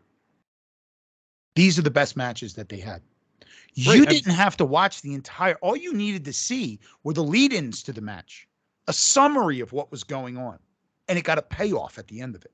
Right. And also, to your point, the reason why we watch professional wrestling is story, for one reason. And another thing, a thing that draws us to things like New Japan Pro Wrestling, is top level athletes fighting for titles. And in that case, you got two of the better matches of the weekend. You got the Intercontinental title match, which is the three best dudes beating the fucking piss out of each other. Of course, they had a little storyline between Drew McIntyre and Sheamus, but I wasn't familiar with it. But when I'm looking at the paper, I'm like, these guys are going to beat the shit out of each other. And we had Charlotte Flair and Rhea Ripley. And you saw that and you were like, this is going to be fucking good because we have the top athletes fighting against each other. Omos and Brock Lesnar. You see two giant dudes on the card. There's no story between them except for they're two giant dudes and they're going to fight each other. That's what draws you to it. But to have this massive storyline, and Chris, I'm going to ask you a question after this. This massive storyline that's been going on for fucking years now, I'm assuming, and then to have it say like, well, part of it's done. You built this guy Cody Rhodes up. He's come back. He broke his fucking tit. He's back. He's in the middle of this storyline. Then he goes out and he loses in a really dumb finish. I don't give a shit if you enjoyed it. If you say like, well, Cody Rhodes, blah, blah, blah. He can build himself up. Maybe he can come back and be like this underdog. No, it was a terrible fucking finish. And to finish that off and to be like, you know what? WWE is a continuing storyline. It never ends. The season never ends. It's always. WWE is forever. Like, that's so fucking cunty to do. But Chris, I got to ask you, and you said this, and we did this a couple of weeks ago. You can go back and listen to it. We did like way too early projections for best of 2023. And Chris said that his best storyline would be the culmination of the Bloodline. Chris, where do you stand on that point now? I'm just curious. Like, you like don't care. Right. Okay. Because where do we go from here, right? What do I want? What is the intriguing storyline? These two guys, they lost, but this guy won, so he's still on charge for another, year? Right? When does that end? Okay. How long do I have to wait to see this culminate? How much more of the same shit do I have to watch to see this end? Or Monday night, and he's berating the fuck out of everyone on national TV. Are you talking about Cody or Roman Reigns? No, Roman, because they failed him. And it's not my fault. It's yours. And he becomes an even bigger fucking heel. Because I was the champion. And because you guys were complete pieces of shit, I lost. What's more intriguing here? Where do we go? And then he can continue to berate them, and you could sow the seeds of doubt on the underlings of the bloodline. Over the course of a fucking year, this shit can go down. And you bring it back at WrestleMania. Bring it back at SummerSlam. But now it just becomes inconsequential. You become accustomed to this thing that nobody fucking like. Eventually, you just get tired of it. And once again, I love Roman as champion. It's not like, oh, he doesn't deserve it. Who cares? He's a shitty wrestler. Right. He's fucking great. Yeah. And look, in my opinion, I think his presentation, the way that he carries himself as a champion on television, I think he's probably doing it. He's definitely doing it better than anybody else in the United States right now. Yeah, he looks completely believable. And he may be doing it better than anybody in the world right now. Okada's pretty good. Okay, listen, right. and I know that, and that's why I was kind of hesitating to say that. Like, Okada's doing this whole Black Trunks dickhead Okada, and it's pretty good. But it's very similar to the character that Roman Reigns has, but not a heel. Right. Like, confident, but not shitty. But it's, you could put Roman in the way he walks. He's a superstar. Mm-hmm. And he holds the belt. I don't know. You guys don't really watch, so you don't see it. But you may have seen it in WrestleMania. It happened last night. He comes out, right? He's got the title of whatever show he's on around his waist. And then he has Heyman holding the other title. And then Heyman hands him the title that he's holding. And then he undoes the snaps for the other title, and he grabs it and he holds that one up. And it's this like little ballet of title belts, and it looks fucking great. It's like this little tiny thing that they do, and he looks great doing it. And now he's going to do it more, and I don't fucking care.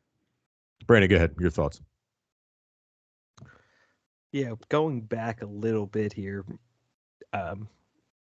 you made me think with the Game of Thrones thing, because your main point, I think, which sort of surprised me, was how hot you were about the WWE fans and the people that just won't go away from it despite its quality. And I was thinking about, I'm probably like that with Game of Thrones because I watched it with my family, like not to get deep here, but like before my parents got divorced, that was a thing that we did and we all talked about.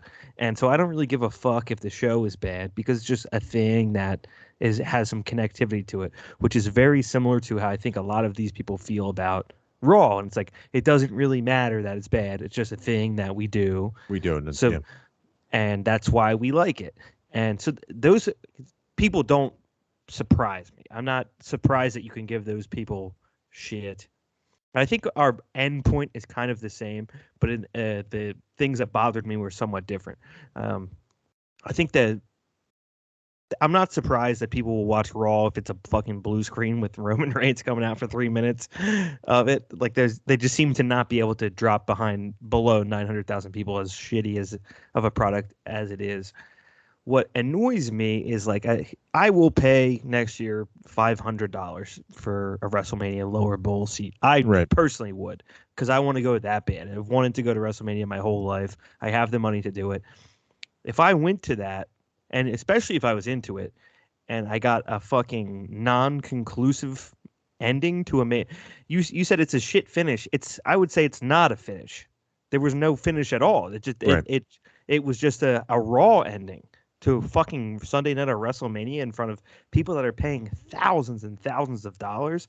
That's what pisses me off, because it's like, that's really disrespectful to your top clients. That's the people that would spend the most money to go support you, and you just poo-pooed the fact that they were there and just kick them into, like I said, a shitty Raw storyline. I talked about all of this, like the logistics of it. Just an idea. Replay, the no replay in WWE thing is stupid. There's replay everywhere now. You watch a fucking high school basketball game, they'll go replay what's going on. Mm-hmm. Maybe a funny catch would be, hold on. All of a sudden we have a replay because this is the most broadcast event in WWE history. Actually, like it's the only event all year that they have it. Yeah, that would be interesting. Solo Sikoa, we saw we're restarting the match. That would be WrestleMania level drama. We saw there was cheating. You thought it would work from the first 38 WrestleManias. It didn't this time. That would be, and then they restart, and I don't care who wins. It wouldn't have mattered who won, but as long as wasn't that shitty sellout ending, that would be WrestleMania worthy. The fact that they just treated everybody like that, and it's like spending $800 and watching James Ellsworth end a show. It just infuriated me that's the way that it went, which it's the same end point, but I was more annoyed by the logistics of it. It's like we all have to sit here. There's 80,000 adult people with money that they had to spend on WrestleMania. We have to act like replay is the issue why this shit's fucking ending. Also, like, of those 80,000, let's say 1,000 of them paid over $3,000 for their seats too, which is fucking insane. Like those lower seats. And let's not forget where it was and how fucking expensive everything is in that city. Right. Like it's not just you spent that money on the tickets. You spent all that money on your flight. And everybody, you spend all that money on your fucking $10,000 plus seat. You spent all that money on your fucking Airbnb in LA. It isn't like you had it in fucking Green Bay. Right?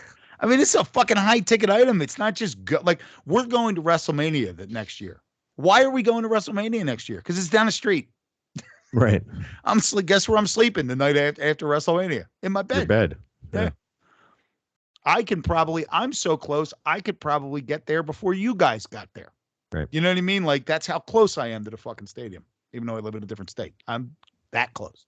One point that I wanted to make about this before we move on, we'll talk about some other stuff, but someone had made the point when I was watching it live in the bar. I watched the whole thing live. After it ended, I was like, that was really fucking dumb. And then somebody was there that's a fan, and they were like, well, it's a continuing storyline. And I looked at the guy and I was like, yeah, but I'm not a continuing fan. Like, I'm not going to fucking watch tomorrow. Like, this is just, for me, and I'm also someone that's willing to spend $500 on the seat. Like, if I went and this was my one time to go to WrestleMania, and then that's what I got, like, the people like me exist. Those people that just tune in once a year. Dude, I wasn't like, okay, this ends. I don't really know Solo Sikoa. He doesn't really look that cool to me as someone that doesn't watch it all the time. It looks like one of the Usos got too many DUIs and now he's like bloated now. Like, who the right, fuck bloated, is this he guy? had to bleach his hair to hide from the cops. And I'm like watching, I'm like, okay. And then after it was all over, I'm like, okay. And this guy said, well, they'll probably continue the story. And I'm just like, yeah, but I don't care. Like, I'm disappointed now because I'm not going to watch tomorrow. And I'm not going to watch in 6 weeks. I might turn on fucking SummerSlam. Maybe. But I don't give a shit. The storyline is now other not people worth talk continuing. about it. Pay attention. I don't even watch it. Like, people mention names. I don't watch a single video. Sometimes somebody will be like, yo, something fucked up on WWE, and then I'll watch it. That's the only thing I'll watch. Like, I'm not kidding when I say I don't watch it. Everything I hear about WWE is all through podcasts and shit, and that's it. I listen to one fucking podcast that talks about it. Nothing else. So for me, as the legit casual viewer, I'm just like, all right, man. Yes, I am definitely not going to 2 nights of WrestleMania. I'm sorry. I don't know if I'm going to any. I'll go to one. I'll go to I'm Saturday. more. It's Saturday, more important. With these 2-night WrestleManias, if they're still doing 2-night WrestleManias, these 2-night WrestleManias, just it seems like the first night seems to be the better wrestling night, and the second night is bigger stars, quote unquote. Like, if you think back, like, I think the first night, the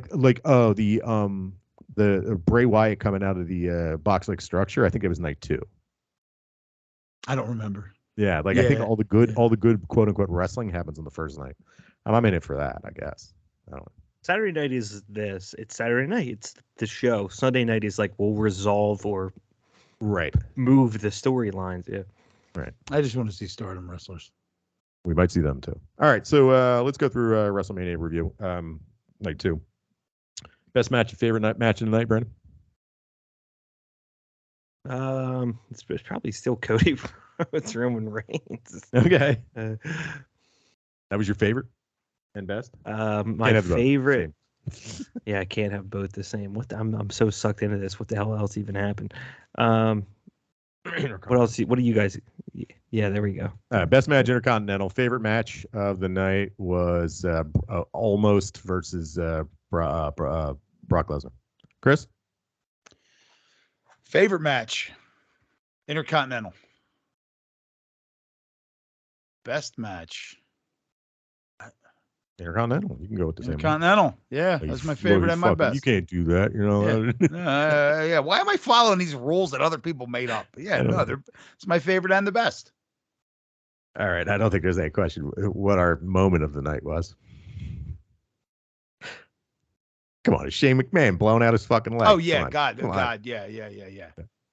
Hardest to watch of the night for number 2. Go ahead, Brandon.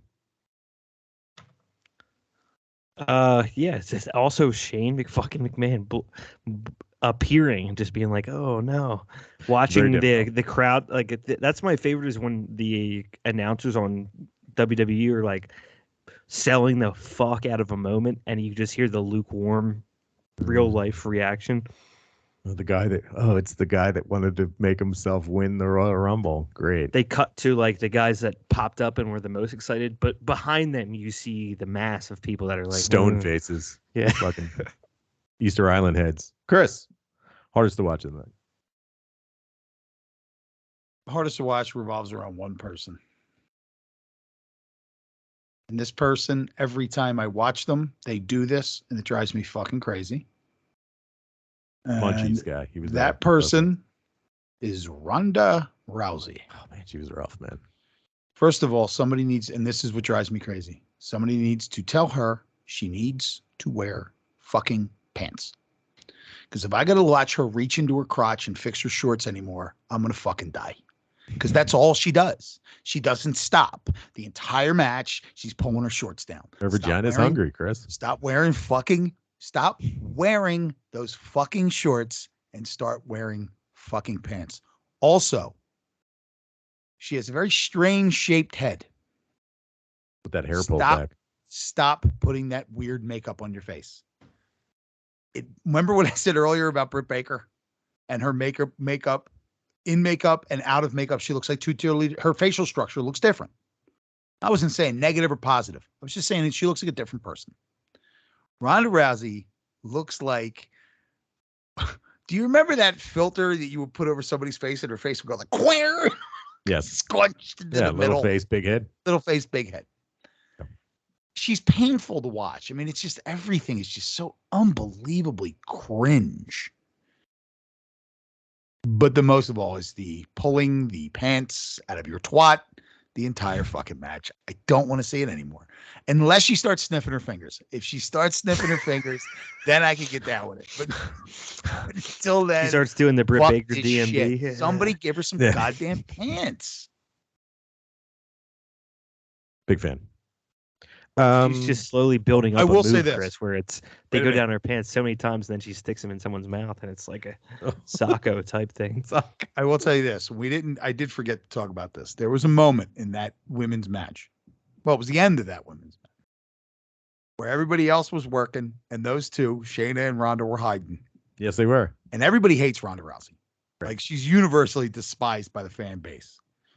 She slipped in and she fucking won at the end. And I was so happy. That was great. I was so happy. I was like, good. Not because I like her as a performer and I'm a fan of Ronda Rousey in WWE, but because I like to watch their fans get really fucking mad. And that's what happened. The only thing that would make me happier if she showed up on AEW, because fucking their fans would implode. Hardest to watch for both nights was Munchies for me. He was there. Munchies doesn't touch the smiley face, weird cabbie. I don't even know what kind of hat it is. That guy that's the guy with the green shirt. Yeah. Yeah, that guy hates. With the beige. What kind of hat? I just found out he has a social media account. His name is Smiley Face John or something like that.